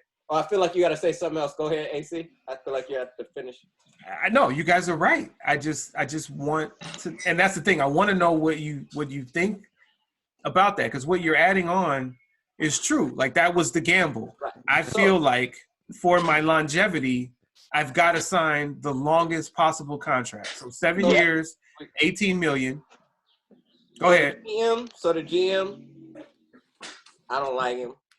I mean, I feel like you're supposed to look out for your players, especially people that's bringing you championship after championship after championship. And almost insulting to Scottie Pippen that he won every championship right there with Michael Jordan. Like, Scottie Pippen could almost have a statue outside. Scottie Pippen was arguably the number 2 player in the NBA. 2 or 3. And how is he number 6 on his team in salary? Payroll. And come on. Now to their defense, they didn't force Scottie Pippen to sign that contract. Yeah. He signed it, so you got to live by that contract. But they knew he was desperate, though. They knew he was desperate. But, they knew he was desperate, yeah. Right. Well, you know, I'm I play really devil's advocate again. Go ahead, Rob. I really want to weigh on this. Okay, well, let me throw something in real quick. Okay. All right, so I'm going to play devil's advocate. This is fun. So Jerry Krause, who is not a very likable individual from what we've seen. Now, when you ask people about Jerry Krause, the person, they say Jerry Krause was great. He was a very nice person. He was someone who was very family-oriented, someone who cared about people. Jerry Krause, the person. When we talk about Jerry Krause, the general manager of the Bulls in this era, he doesn't look like a very likable person. Yeah, I do know he was Jewish, right? Y'all do know he was Jewish, right? Yes. Yeah, I do know that, right? You know why I said that, don't you? You know why I said that, right? I don't know why you said it, Simbo. You want to tell us why you said it? Come on, man. I got Jewish friends. They all about the money, bro. They're about that money. Okay. They're about that money. Right. I'm just keeping it real. Sorry. Yes, you are. You are keeping it as real as you want to keep it. All right. So let me close this out. That was Simbo. So Jerry Krause, as unlikable as he is, did not have the power to, once the contract is signed, change anything about that contract, according to Jerry Reinsdorf, who says, this is where I'm at with it. Once you sign it, I don't want to hear from you again. Yeah, he did. Even if I did advise you not to sign it. Right. So what do you guys think about that? Krause couldn't do anything, and Reinsdorf is not going to do anything about it. So where do we go? Man, listen, I mean, this so I'm so tired of hearing that from owners, right? Like, because it's conveniently mentioned. Because, like, we see Christian McCaffrey sign a huge deal, but they wouldn't give Cam $19 million. Okay? So when they want to give this to players, owners make sure that it happens. These owners for the Chicago Bulls, Reinsdorf should have said to himself, this is going to bite me in the ass later on. Mm-hmm. Okay? So if this is going to bite you in the ass later on, instead of putting your ego on the table, you know what I'm saying? Just go ahead and rip it up. Just go ahead and rip it up, or do what you have to do. Yeah, because he can do that. Because he can do that. Okay. Rodney had something. Go ahead, Rod. I'm gonna say this because I mean, I could have shot my television screen last night when I saw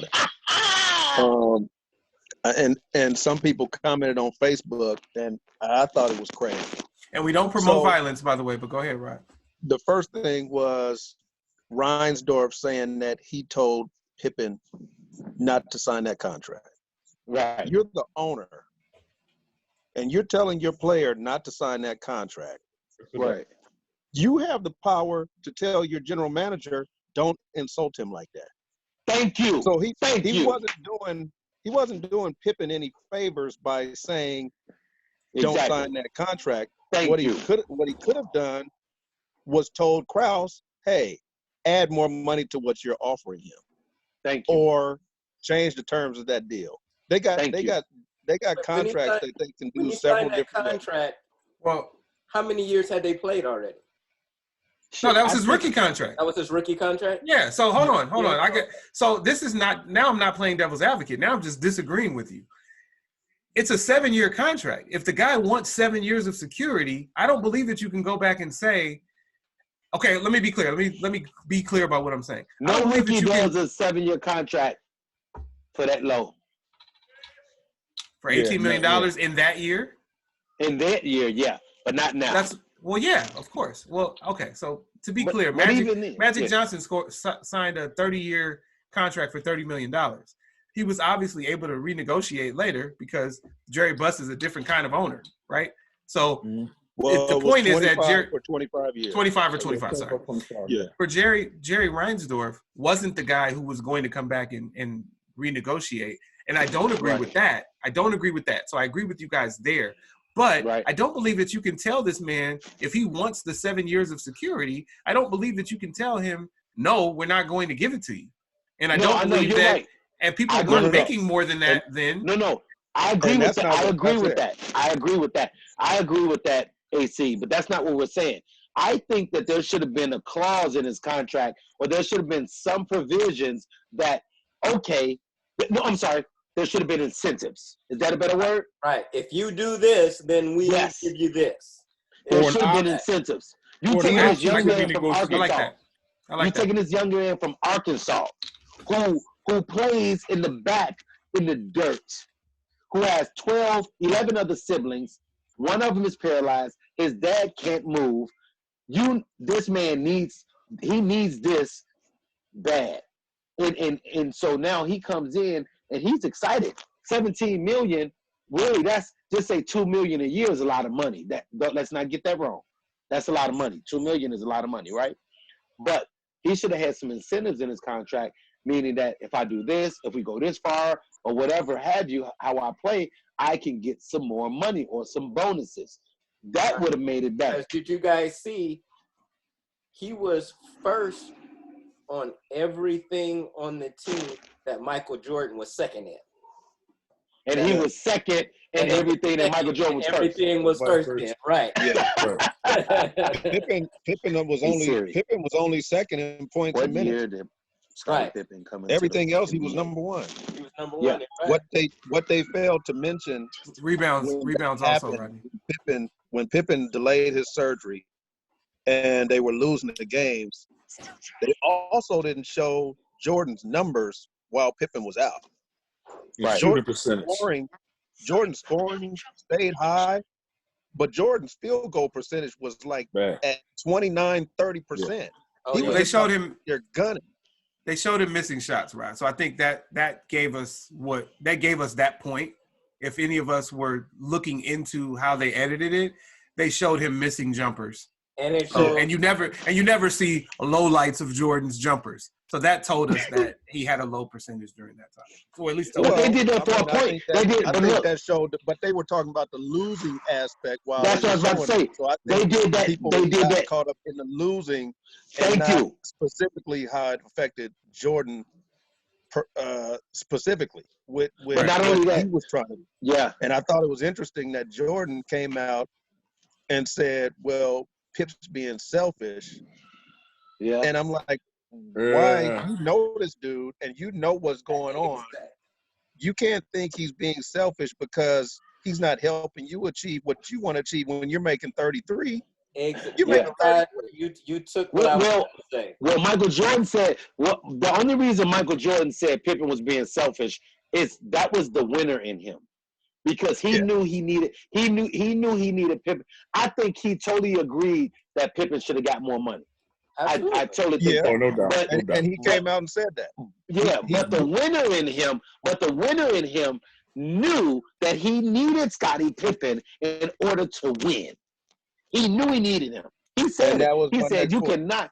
He said Scottie Pippen was the best teammate ever, and he never denied that. He knew. It's like Batman. They were the original Batman and Robin before Shaq and Dwayne Wade.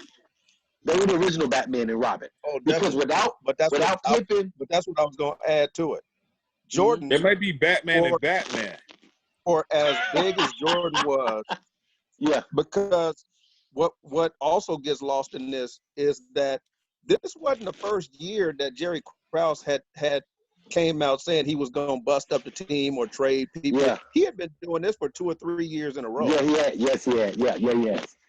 So and that man, how you going? Yeah. This wasn't anything new, and I don't think. Well, back then, players didn't negotiate around TV contracts, right? Like they do. Right. Like now, exactly. they'll sign a 3-year, 2-year, 3-year deal, and they'll say, "Oh no, this TV contract expiring in 2023.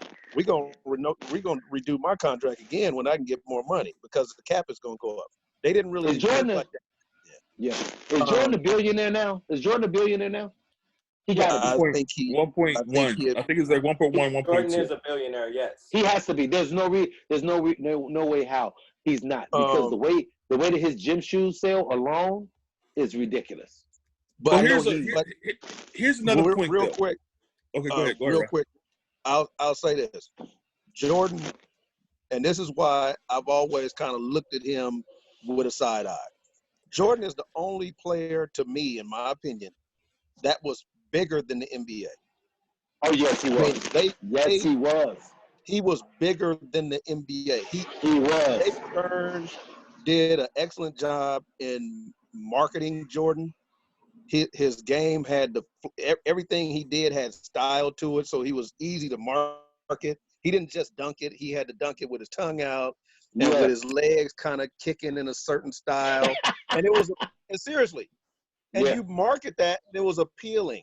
Yeah. So, it went all with the above the rim play and the nickname Air and the whole nine. So he was bigger than the NBA. Bigger than Magic had taken it.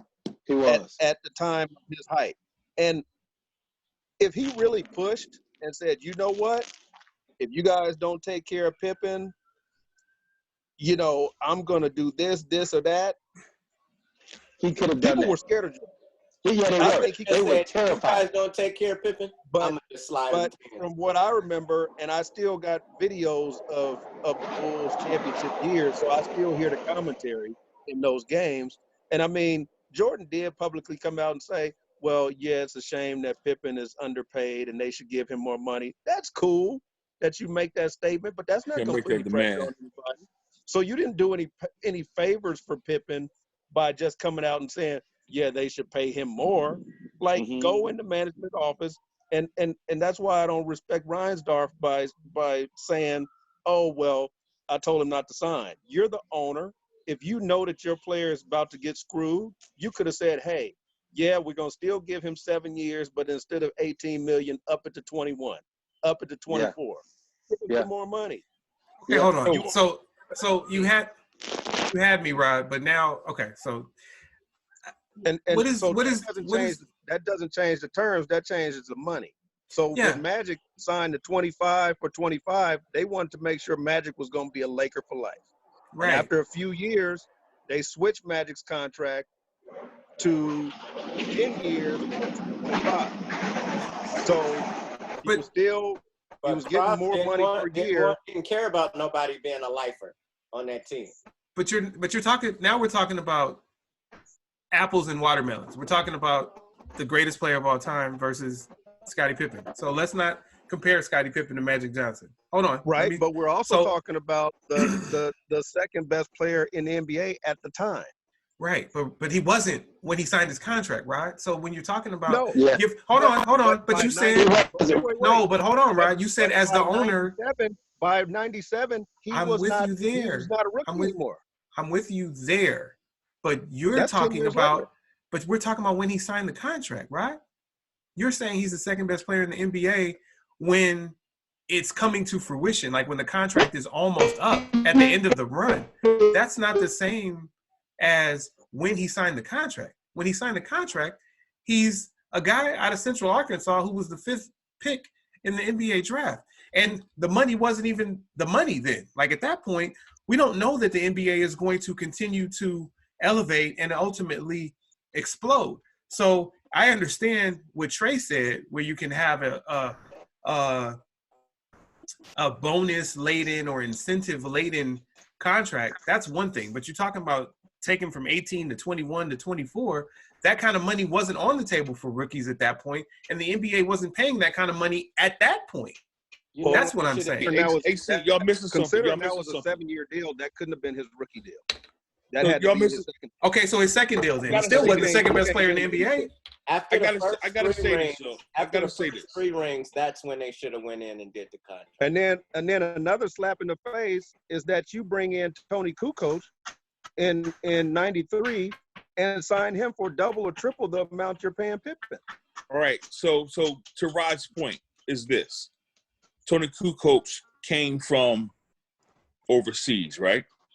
Yep. Okay. So after the Olympics, that's the reason why he got the money. Because here's the issue: have you ever heard of an NBA team going bankrupt?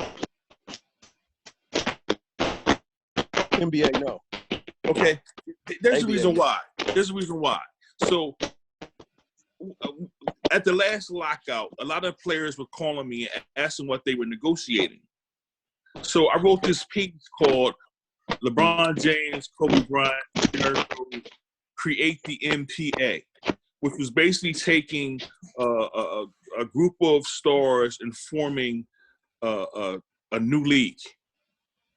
All right. So in my research, I found out that there are over 250 countries that have NBA contracts, NBA Spain, NBA China, NBA Ethiopia, right? None of that money counts for the collective bargaining agreement. Okay, so the NBA is making money off of players outside of what it brings in America. So all the jersey sales that Luol Deng sells in Africa, he gets none of that money because each team gets money based on the TV contracts for those specific countries.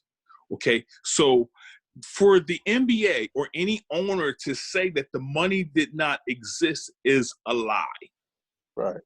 Okay, so because that information has never been out there until the last collective bargaining agreement, and we're seeing now with the 9-year, $54 billion deal that they signed, the player salaries are starting to explode.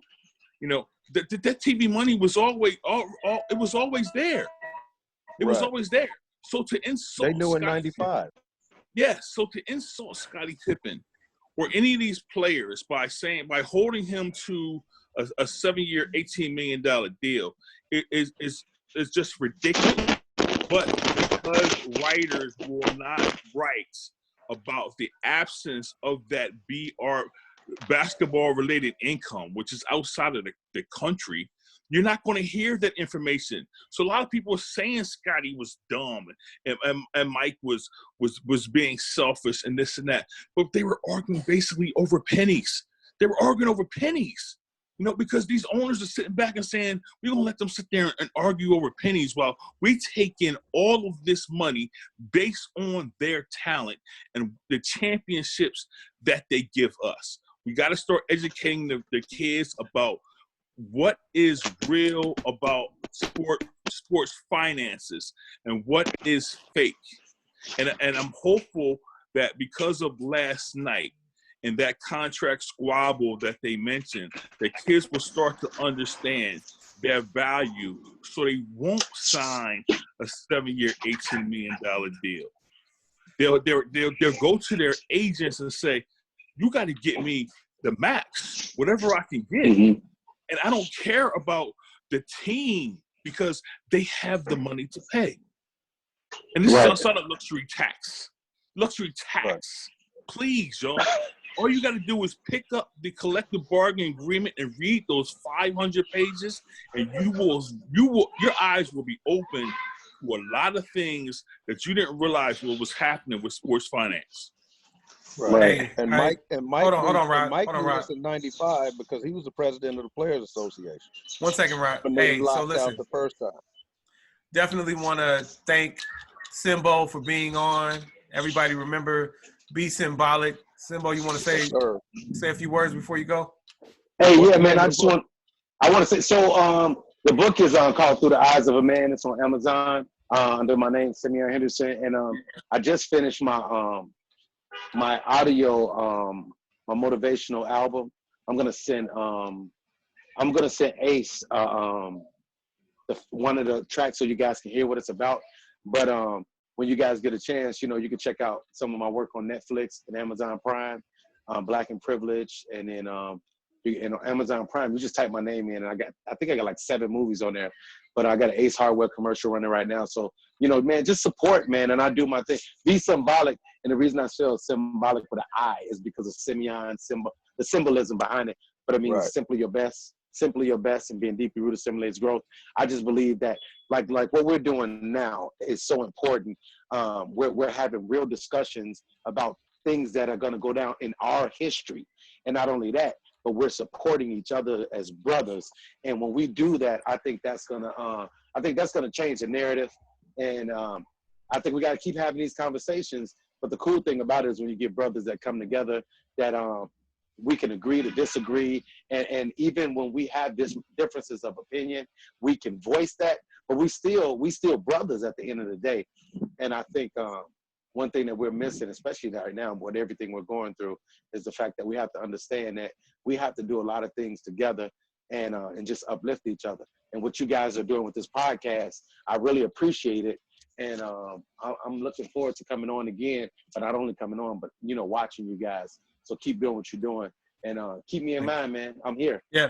Thank you, man. Thank you so much. You know my boy. Do you know my boy JG from the H? Yes. I knew. Dude, let me tell you something. They always say, you know how they say 6 degrees of separation? It's 2 with me. That's my man. That's my man. That's funny. Right, that's too funny. Definitely appreciate you, brother. Man, thank you guys so much, man. AC, yes, Rod, Mizzo. Hey, man. I wrote this piece a few years ago, after the new CBA was signed, basically telling LeBron to sign 2-year, 1-year opt-out, 2-year opt-outs, right? And go across the league and play for a myriad of teams to maximize his dollars.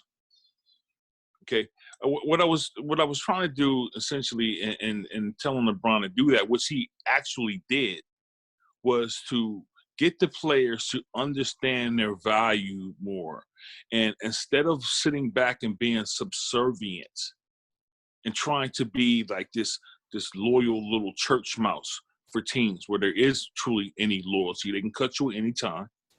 And so take your power, because it's a talent that was birthed ever since you were like 7, 8 years old.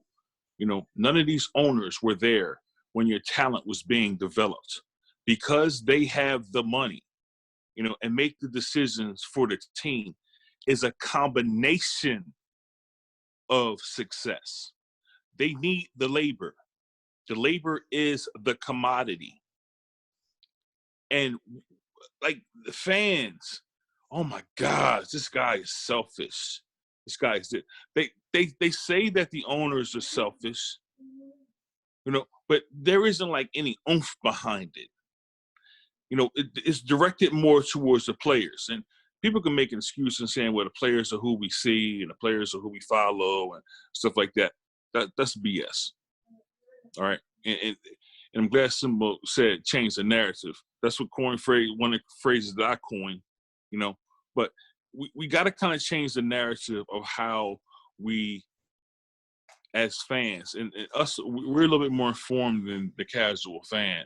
But we got to understand that the players, through the view of Scottie Pippen last night and his humble beginnings, they have incentives too. Everybody isn't just out just to get the luxury car and the big house and all the girls and the trappings of becoming an NBA player. But if they do want that, it's their choice, because it's the owners. Why should they have all the power? And it's the reason why we get into this discussion about the NCAA and players getting paid and stuff like that. We got to get off this daddy kick. Like, okay, daddy, what you can tell me what to do, daddy. Tell me what to do, daddy. I'll ask for the money that you want me to ask for, daddy. No, man, no. So the simplistic, on the surface discussions really have to end. And I hope that the conversation about Scottie Pippen that we're having right now, and a lot of people across the nation are going to have, is going to be the beginnings of that. Like, the cat's out the bag. We said it with the NCAA last week. The cat's out the bag. And I'm telling y'all about that BRI. The NBA is making so much money globally based on the points that they skimmed off the top in the last CBA. So they skimmed off the top and have this money made globally that the players just aren't privy to. So the players are only getting, just look at any corporation, right? Any corporation is what, 10 to maybe 25% of labor, which is what you're paying labor. Okay. So if say it's 25%, you know how much money the NBA is making to be able to play these players so much money? And it's always been like that because of how the CBA has been set up. And I would just ask anybody out there, in each sport that you love, you can be a fan, but to be more informed, pick up the CBA in each sport and read it. I don't care how long it is, so you can understand the finances and why things happen the way they do when contracts are up and contracts are signed and trades are made and all kinds of stuff. Because a lot of these stuff, a lot of fans are like scratching their heads like, why did this happen like this? Why did they trade away a great player, a player that you love on his team, and all of a sudden your team is gutted, and you have to start over in a rebuilding process. Just understand the sports a little bit more by picking up the collective bargaining agreements. They're online in every sport. You can read them online, and you can understand why Scottie was held to such a deal instead of being paid as much as Mike was at that time, because he deserved it, because what he did in the middle of the floor with that 7-foot wingspan, to be able to get those deflections off passing lanes and going in for dunks that would start flurries that would kill teams ultimately to victory. Scottie Pippen is one of the most underappreciated athletes ever. And we got clowns like Skip Bayless saying that his value is drastically below what Michael Jordan's was in Chicago. Okay, that's really to mask the finances, to undervalue contracts and what players should be paid based on what they give to the teams and also the leagues and also the TV contracts. Michael Jordan, LeBron James, the two people who have made sports in general billions. Mike with the explosion of the internet and marketing, a model that was taken from Dr. J and changed into a conglomerate. LeBron with the decision. The decision is what made the NBA sign a 9-year, $54 billion TV deal. Media deal, not just TV. It's media. So it allowed sites like ESPN and Bleacher Report and all these other outlets to gain access to the league and also become basically an arm of these leagues. So we know Bleacher Report's Turner. I've written for them. When my check came in the mail, it said Turner on it. It didn't say Bleacher Report. Okay, so there's a lot that fans just don't know, but you should understand it more. Read the CBAs. It's an imperative for you to do that, to understand why things go down that you don't understand. Bet. So I just want to come back to one thing, because when you guys speak sense and you guys are talking sensibly, it makes it seem like maybe what I said was nonsensical, but I just want to be clear about what I was saying. So I do believe that Scottie Pippen should have gotten a new contract. I do believe that Scottie Pippen's contract should have been reworked. I do believe that Scottie Pippen was definitely undervalued in those final seasons. I also feel like Michael Jordan was undervalued in many of the seasons leading up to the 30 million 33. Or was it 33 leading 33. Up to the 33. And I think that the get back was, okay, here's 33 million. Thanks. However, what I am saying is that, and you're right, Rod, it wasn't his rookie contract. It was the contract that he signed in his second year. So he made $765 in his rookie year.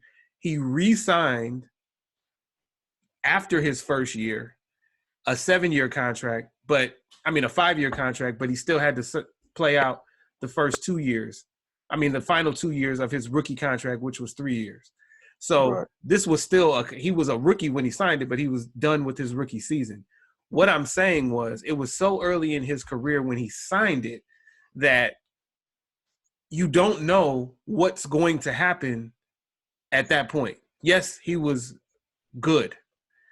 And I'm also not saying, I never said that the money wasn't available, Mizzo. I said that I'm talking about what people were making. Yes, everybody, all the superstars were undervalued at that time. And then some people were not superstars and they were getting more than they should have. But the superstars were not being paid enough. The owners were doing things with the money other than paying the players.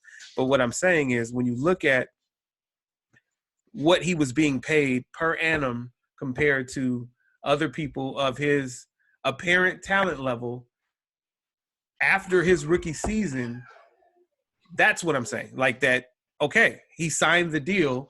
So do we all agree that the contract should have been ripped up? Yes. What I'm saying is when he signed it, he wanted that security for those 7 years. And I don't believe that, Rodney, if he would have gotten the 21 or the 24 that you're talking about over the 7 years, it wouldn't have mattered. It's still pretty close to the 18. We're talking about 2-point-something million versus $3 million per year. It's still going to be not enough when he gets to the end of that contract. But if you're not going to tear the contract up because that's who Jerry Reinsdorf is, then there's not much we can do about that. That's what I'm saying. Like, I don't believe that they should have offered him more money in the beginning. So I believe serious, that. So serious. Well, So serious, 21 so or serious 24 question. was just an example. Because the money part aspect could have been much higher than that. They could have said 56.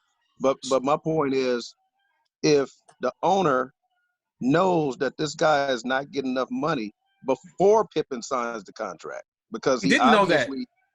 Huh? He didn't know that. No, I'm saying So here's the question. Here's the question. Said that he told Pippen not to sign it, right? Because it was too long. Why did the contract even come up in his second year is the question. Did the owner say to themselves, this guy is going to be great, so let's go ahead and get him signed for a very drastically undervalued contract based on what he's going to get when he becomes that all-star and potential Hall of Famer?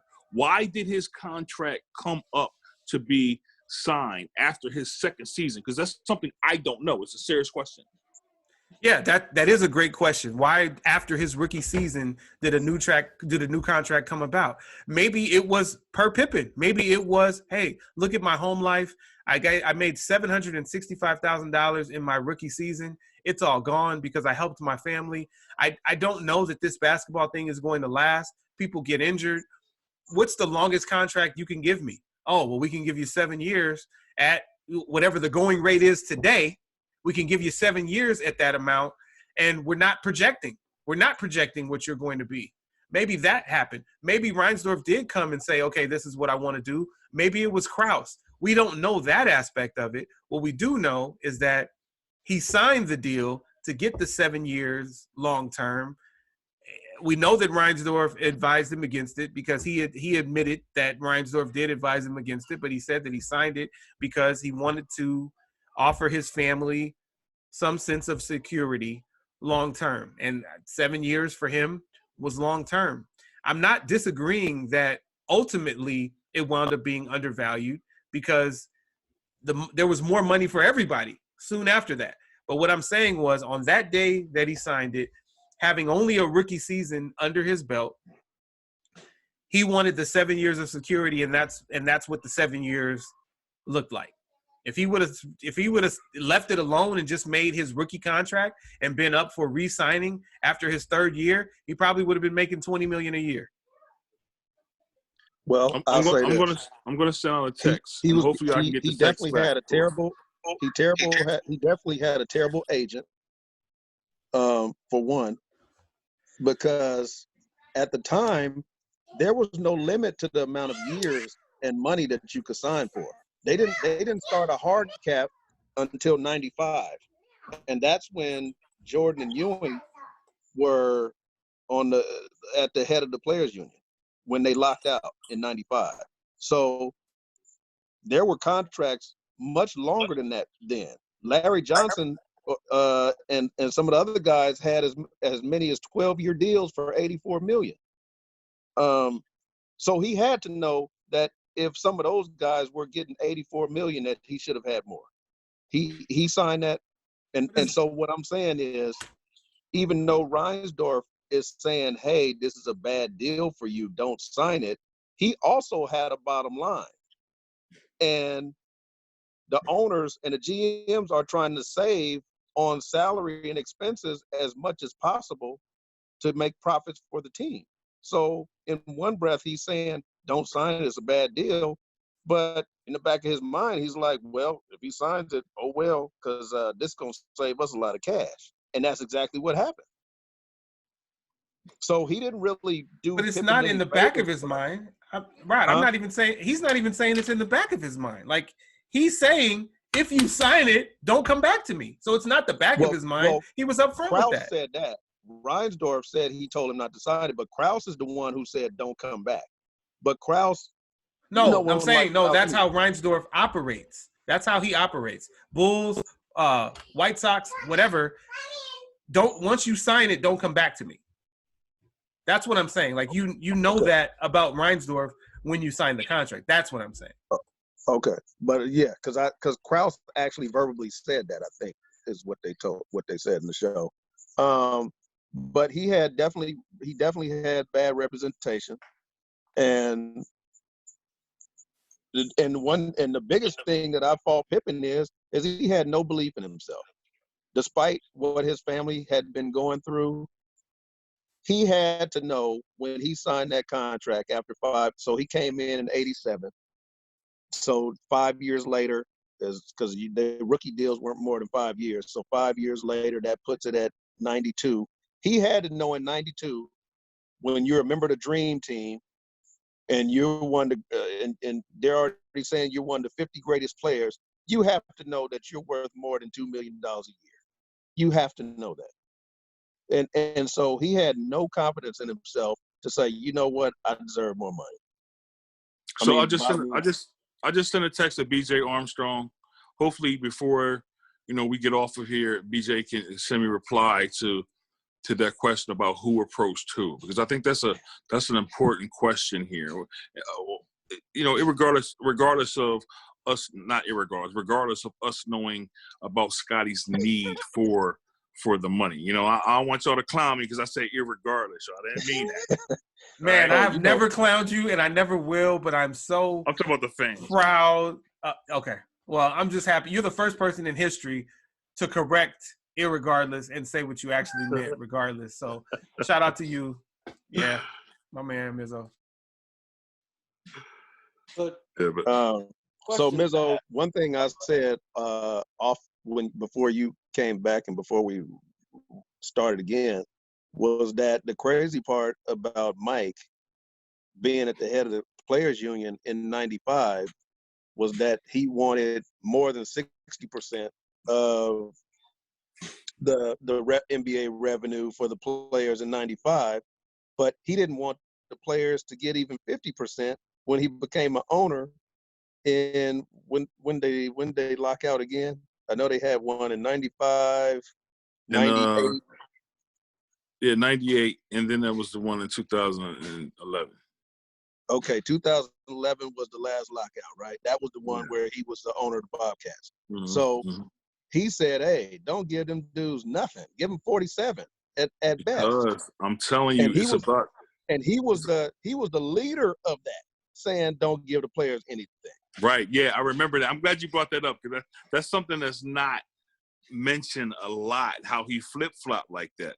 But I'm telling you, brothers, it's about that. Once you become an owner, you see the finances differently, and to make sure that you retain that global money, you go ahead and skim a little bit off the players' pot, and also retain that money across the world that players just don't know that they're not getting.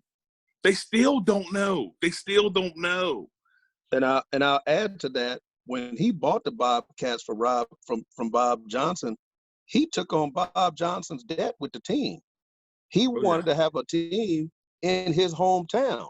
Mm-hmm. So despite that being a bad place to be an owner, because it wasn't going to make any money, they didn't have anything going in, it wasn't a free agent destination, top spot, he took it anyway just to say, well, I'm able to buy a team in my home state of North Carolina. Mm-hmm. But he's got all this liability that he's got to catch up on. So of course he didn't want the players to get any money. He needed to make that money back to pay off what he owed. Mm-hmm. Yep. He didn't want to dip his own personal finances. Yeah. So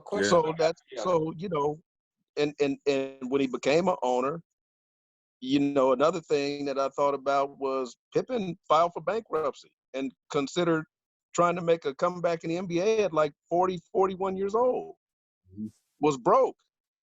And MJ didn't offer that dude a job, despite saying that was his close friend and and anything you could have made him an ambassador or something. Chicago finally made him some kind of ambassador for something. So that's but what kind of leads. They didn't do any of that. I got for y'all is, so we know he signed that bad contract with the Bulls. Now 6 championships he takes with him, and he signs a $67 million 5-year deal with Portland. Yep. 13 mil and you got 6 championships. I think that's a bad contract too. What y'all think? Like, you know what I mean? Like, come on. But he was older then. So because you remember, Jordan, there was no more Jordan. Portland was kind of redoing the team per se. I mean, they had redid the team, and they had top to bottom probably the best roster. Like I said in our other podcast, the best roster to not win a championship, in my opinion. Right. You guys are skipping a contract. So fitting his contract in with a Damon Stoudemire on the team, a Rasheed Wallace. I mean, for all the players they had, Brian Grant, who had signed his deal. Steve Smith, Detlef Schrempf. Smitty had his deal. So he had a good deal with Portland because he wasn't going to be able to break the bank and have a great team. But you guys are skipping a contract. And he was aging. The Houston contract. Houston. Right. And by that time, they had a hard cap. Right, but that Houston was only 1 year, right? That wasn't a big contract at all. But he didn't break the bank with it. It was $11 million. So that's where you say you're taking your 6 championships. Because by the time you get to Portland, you're 6 championships and you had a year in Houston where you played for $11 million. So and that's your contract after all of what the world saw you go through about being undervalued. You played for $11 million. He said when they asked him, what do you think about the money? He was like, the money's gonna come. I don't think the money ever came. No, it didn't. I think that these two-way players, in any sport, like quarterbacks running the ball and passing the ball, there should be provisions in their contract, incentives in their contract. If you amass a certain amount of yards on the ground and also in the air, that's more money. The same thing in basketball. If you're a two-way player, and you're accumulating blocks and steals and deflections, and because deflections are starting to be aligned in the contracts as well, a la Ben Simmons, but if you're doing all of these things, you have more value than say a Dirk Nowitzki, or a Steph Curry, because you're adding something on both ends of the floor, which adds value and allows ownership not to have the need to go out and get a defender or an offensive player. If you do both, it's something that you add value to the team, and that value should be accumulated in your pocket. It's as simple as that. So Kawhi Leonard is probably the biggest example of that right now. He should be given money for the defensive player that he is, not just the offense. But you have a league that is now speaking about offense. What I hope the kids saw last night in the documentary are the scores, some of those scores that we're seeing. I'm not talking about the 135, 131 game that's Jordan scored 63. I'm talking about I think it was like an 85 or 87-80 game that they showed. And they also showed another game that was in the 80s last night. That's what makes the exploits of Michael Jordan so much more remarkable, that he's scoring almost half the points of his team. And he was doing that so many times. And we talked about how his shooting percentage was low in that time when Scottie was missing. And even early on in his career, Mike didn't shoot the ball that well. He was just a volume shooter. And he, just like now, how the value is on 3-pointers, 3 is more than 2. So if you shoot more threes, you're going to score more points just based on mathematics. The same thing with Mike was shooting so many shots, putting pressure on the defense, But, those players now, if they don't talk about the fact that they're playing defense as well, they're really selling themselves short. And because the way the narrative is about the points, I hope that they buck that and go to these owners and say, well, look, I had so many steals this year, right? So many blocks, and look at where my blocks, on a list of my position. Where am I on my position in terms of blocks and steals and deflections and like that? And that's something that should be fully negotiated into the contracts. I'm sorry, guys. I'm talking about contracts so much because, the ownership of sports needs to be balanced to where it's pointed more towards the athletes who are providing the level of labor and entertainment for the fans. Why the cats sit up in the booths and just get fatter. Oh, I absolutely agree with that, and I'd be remiss if I didn't say shout out to Curt Flood. And you know what? Since you're so entrenched in baseball, even though we're having a basketball discussion, Mizzo, when I say shout out to Curt Flood, you want to educate our audience on why I'm saying that when we talk about ownership and contracts and all that? Well, there was, I think it was 1972, and Ali, Spencer Haywood, and Curt Flood were all at the Supreme Court at the same time negotiating or going to court for whatever cases they were. Obviously, Spencer Haywood was going to break the collective bargaining agreement that he could not get into the league as a high schooler or removed from college. And Curt Flood was trying to basically have player movement. And, so when he was offered the contract, it was, he wanted to turn it down. It wasn't what he was worth, So he was the guy who put his foot down and said, I'm not going to play. I'm not going to play, And if you look at it back then, the fans went after him. What are you doing? This is about the team. Right. This is about the team. This is about the team. Which was, again, later we'll talk about this, about fans and loyalty to teams. If the teams don't have your best interests in mind, then why are you loyal to the teams, right? If they continue to make these bad decisions of the players that you love and you want to watch play, Curt Flood was an excellent player, and it's a shame that his career became about his free agency want and needs to be able to sign what he wanted to sign or be able to have the ability to move freely, right. And it was he sacrificed so much. He sacrificed so much. And it's a shame that, in his death, I don't think he's truly appreciated as the player that he was.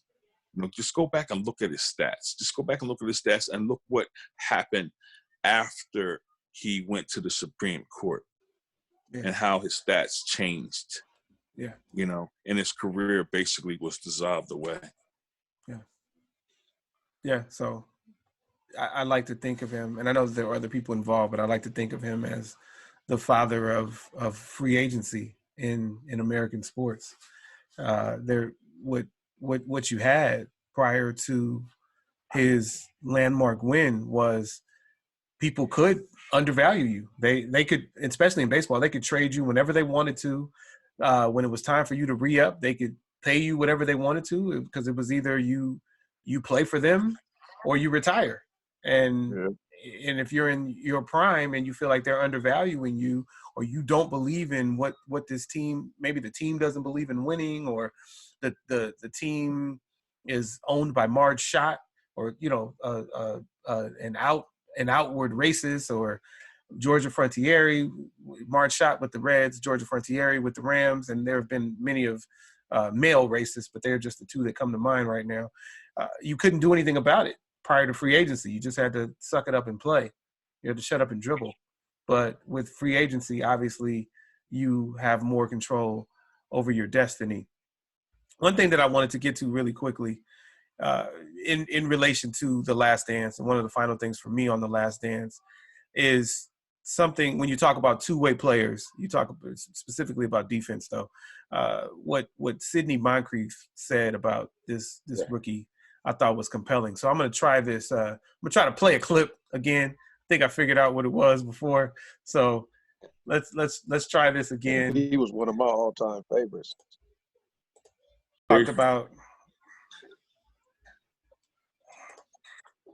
We already talked about the 2-week situation and how, you know, he made that impact and everybody knew within 2 weeks. But just hearing that from a great defender about what this guy, great NBA player, what this guy was bringing to the table. And when you look at, Jordan said, Kevin Lockery knew that there was something special there, so he kept feeding me the ball.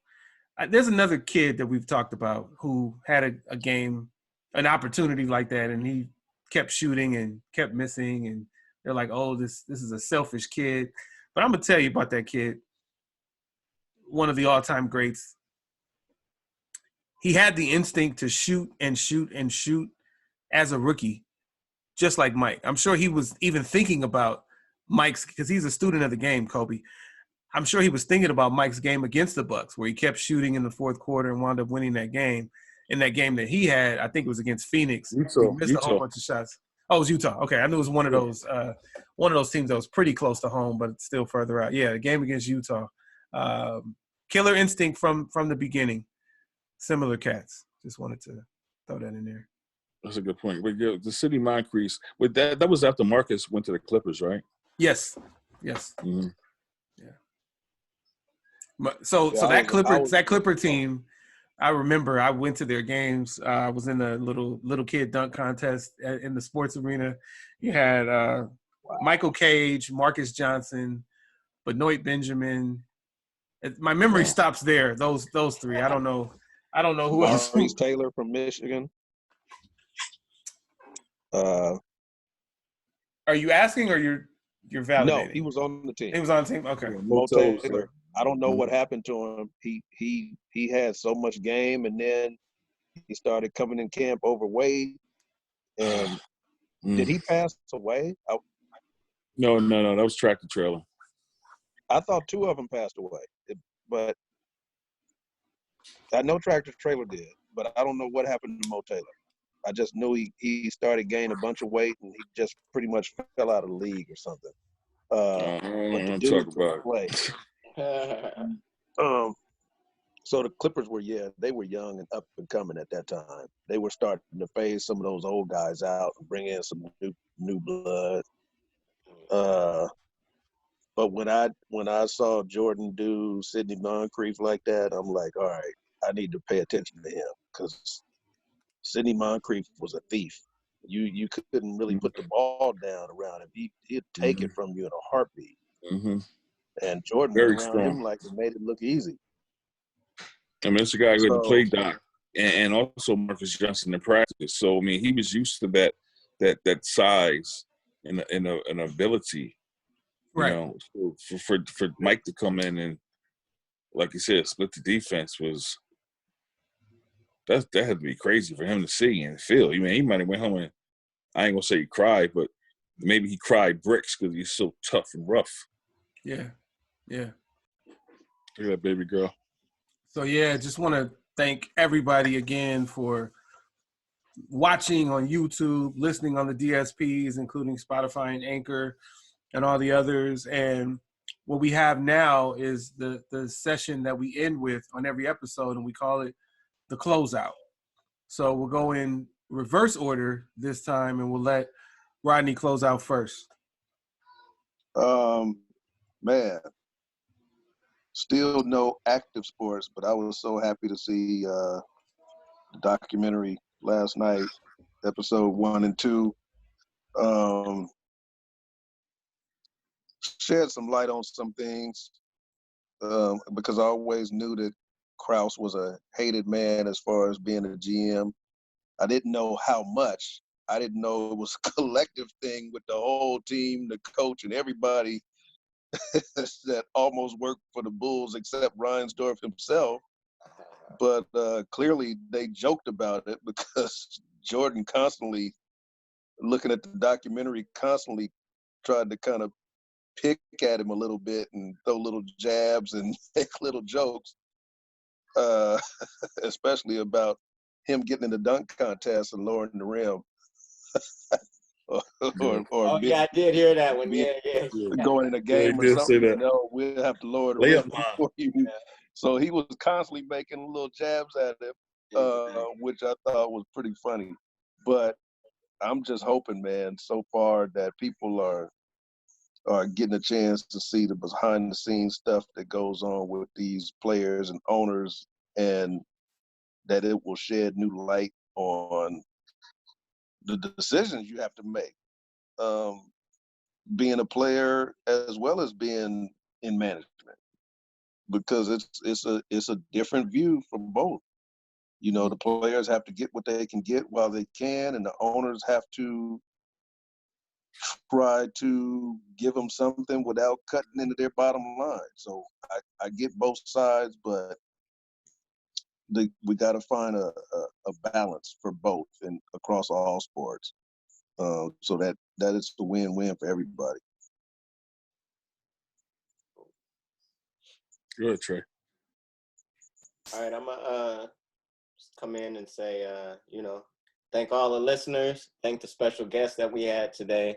Really appreciate you coming in. Again, we're still going through this pandemic, so I want everybody to stay safe. Listen to your governor, our governor. Stay inside. Don't listen to, nobody else's, because we're here and we don't want to get, anybody sick or any family members or anything like that sick. But man, like everybody said, we can't wait until, basketball or some sport comes back. And I'm glad that we had, the Michael Jordan story. But if you guys want a little bit of basketball, you can follow my son. I actually started an Instagram page for him. He's 4 years old, future draft pick at the NBA. You can follow him, Colin the Great, Collin, the GR8, number 8, because I probably try to have him be number 8 unless he's a Laker. But, he'll follow in that legacy right there. So y'all go ahead and follow him, man, and y'all be safe and bless everybody out there. Thanks for listening to us, man. We really appreciate it. Yeah. Yo, Colin, go get your dream, man. Make them remember you. Yeah. I appreciate that, Trey, because anything about kids is in my wheelhouse. I want to close it out with talking about, I mentioned earlier about my sister, and how she's essential, and she goes out every day, without knowing. We're still in searching what's out there and what we can get, how we can get sick, whatever. But she goes out every day. She works all these hours. She comes home, all she does, and I really appreciate and love my sister and I'm very proud of what she does. To keep us safe every day. She signed up for this, and she does not shy away from it, and it continues to do it every day with passion and base. I appreciate her. I love her so much for being who she is. Tomorrow, this is 420, but tomorrow, my second grandbaby is scheduled to be born. Congrats! Nevaeh, I love you already, baby girl. My first grandbaby, Lila, was born 2 years ago. Her and HC's daughter are around the same age. I remember watching their growth and the beauty of them and the smiles and the laughter and, what they add to us as men. My kids are in North Carolina. Shout out to Gaston, Michael and Taylor, and Gaston and AC. And since y'all UCLA people, he was named after, right? Gaston Green. Gaston Green. Okay, Yes, sir. I watched their Brigham Young game where he went off, threw for a touchdown, ran for touchdown, ran for 200 yards. I would think I was 18 at the time. I said, I'm gonna name my son that. And he was my second son, But I'm very proud of my son Gaston. He's a great father. And this is the second child that him and his fiance, his lovely fiance SB, are bringing into this world. Nevaeh is heaven smelled backwards. I'm waiting for her, patiently. I've been counting it down on Facebook. I just put the number of days. And yesterday I just put 1. But I love you, baby girl. Can't wait to see you. You have great parents. We all love you, and just can't wait for you to be here so we can grab you up and I can spoil you because I know I'm going to be wrapped because your sister Lila already got me wrapped. So we love you and can't wait to see you, baby. Oh, that's dope. Proud papa. Yeah. Right. Sir, early congratulations. Thank you, sirs. Yeah, absolutely. Congratulations, man. I'm so excited about that. Trey mentioned Colin. Okay, so let's go back. So your first grandchild born very close to my daughter, so we'll always have that in addition to sharing birthdays.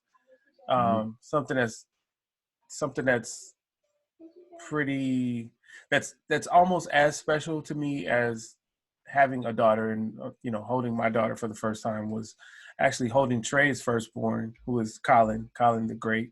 I was there the day Colin was born, and he was the first newborn I ever held.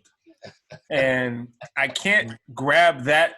There's footage and photos of that. And while I can't find that right now, I do have a picture of Colin on his first birthday, with me holding him on his first birthday. So I just want to share that real quick with you guys. That's Colin the Great when he was just en route to becoming great. Wow. That's newborn. That's his first birthday. Keep that right there 1 sec. Wow, that's a great pick. Yeah, it is. You almost look like a mama. He held him like a pro. I mean, considering he had so much practice. Oh boy. Years for so many decades. Am I still holding it, Trey? No, you're good now. You're good. Okay. But man, I wish you guys could have seen him holding a baby. We were like, he was so like this. We were like, drop your shoulders, bro. Relax. He was like, good. Yeah, it was something that I didn't know. Like it was amazing to me that I was holding a life in my hands, and Colin was only the first, and he's the only one other than my daughter. So, wow. Colin set the stage for me to know how to hold Kayla when she was born. But closing out, I just appreciate you guys for being a part of this. I think that we definitely have something special here. We had a guest today, and that was dope. First guest ever. He had some audio issues in the beginning, but then it seemed, I don't know what he did, but when he came back on, he zapped something, and he was super clear, and he stopped freezing up. I don't know, maybe he hopped on the Wi-Fi as opposed to using his. He obviously wasn't using Teddy Riley's people. No. No. I had to throw that in there. Yeah. One time he was lying. He said, "What's up?" to the neighbor down the street. Yeah, driving by. Yeah, that's hilarious. He was having a ball. He smoked that whole Kobe cigar. But yeah, just like this is special, and I'm glad that we're on this journey together. And for the viewers and the listeners, once again, we want to thank you. We want to ask you to subscribe on YouTube, subscribe on whichever DSP you're listening on. subscribe everywhere that you can. Just support us. We want to continue to grow, continue to bring this hard-hitting sports talk to you guys. You see that we don't hold back. You see that we are very passionate about sports, and we're not afraid to disagree with one another. We just want to keep on with that, and we promise you that we will. That being said, I put on regular clothes for the first time today in a while, and so I just happened to see my one championship ring, so I just want to show it to you guys. This is Westchester High School, 2009, 2010. Wow. Back-to-back state champions. This is coaching, basketball. Oh, wow. Basketball. Congrats. So Westchester High School, you probably heard of a couple of players that came out of there. Trevor, Reza, Bobby Brown, a couple other ones. But anyway, I just wanted to share that because I don't ever wear it, but I'm pretty proud of it. It's my 1 year being on a coaching staff, and we won the championship, so that was dope. Thanks again to the first responders, those out there that are keeping us going. Thank you to the people working in food, working in the warehouse stores, all of that. Just thank you, and thank you to my co-hosts, Mizzo, Trey, Rod. I appreciate y'all. Rod, Trey, Mizzo. I appreciate y'all. Trey, Mizzo, Rod. I appreciate y'all. We'll do it again next week. Be safe. All right. Yep. Peace. Going. We out. Right.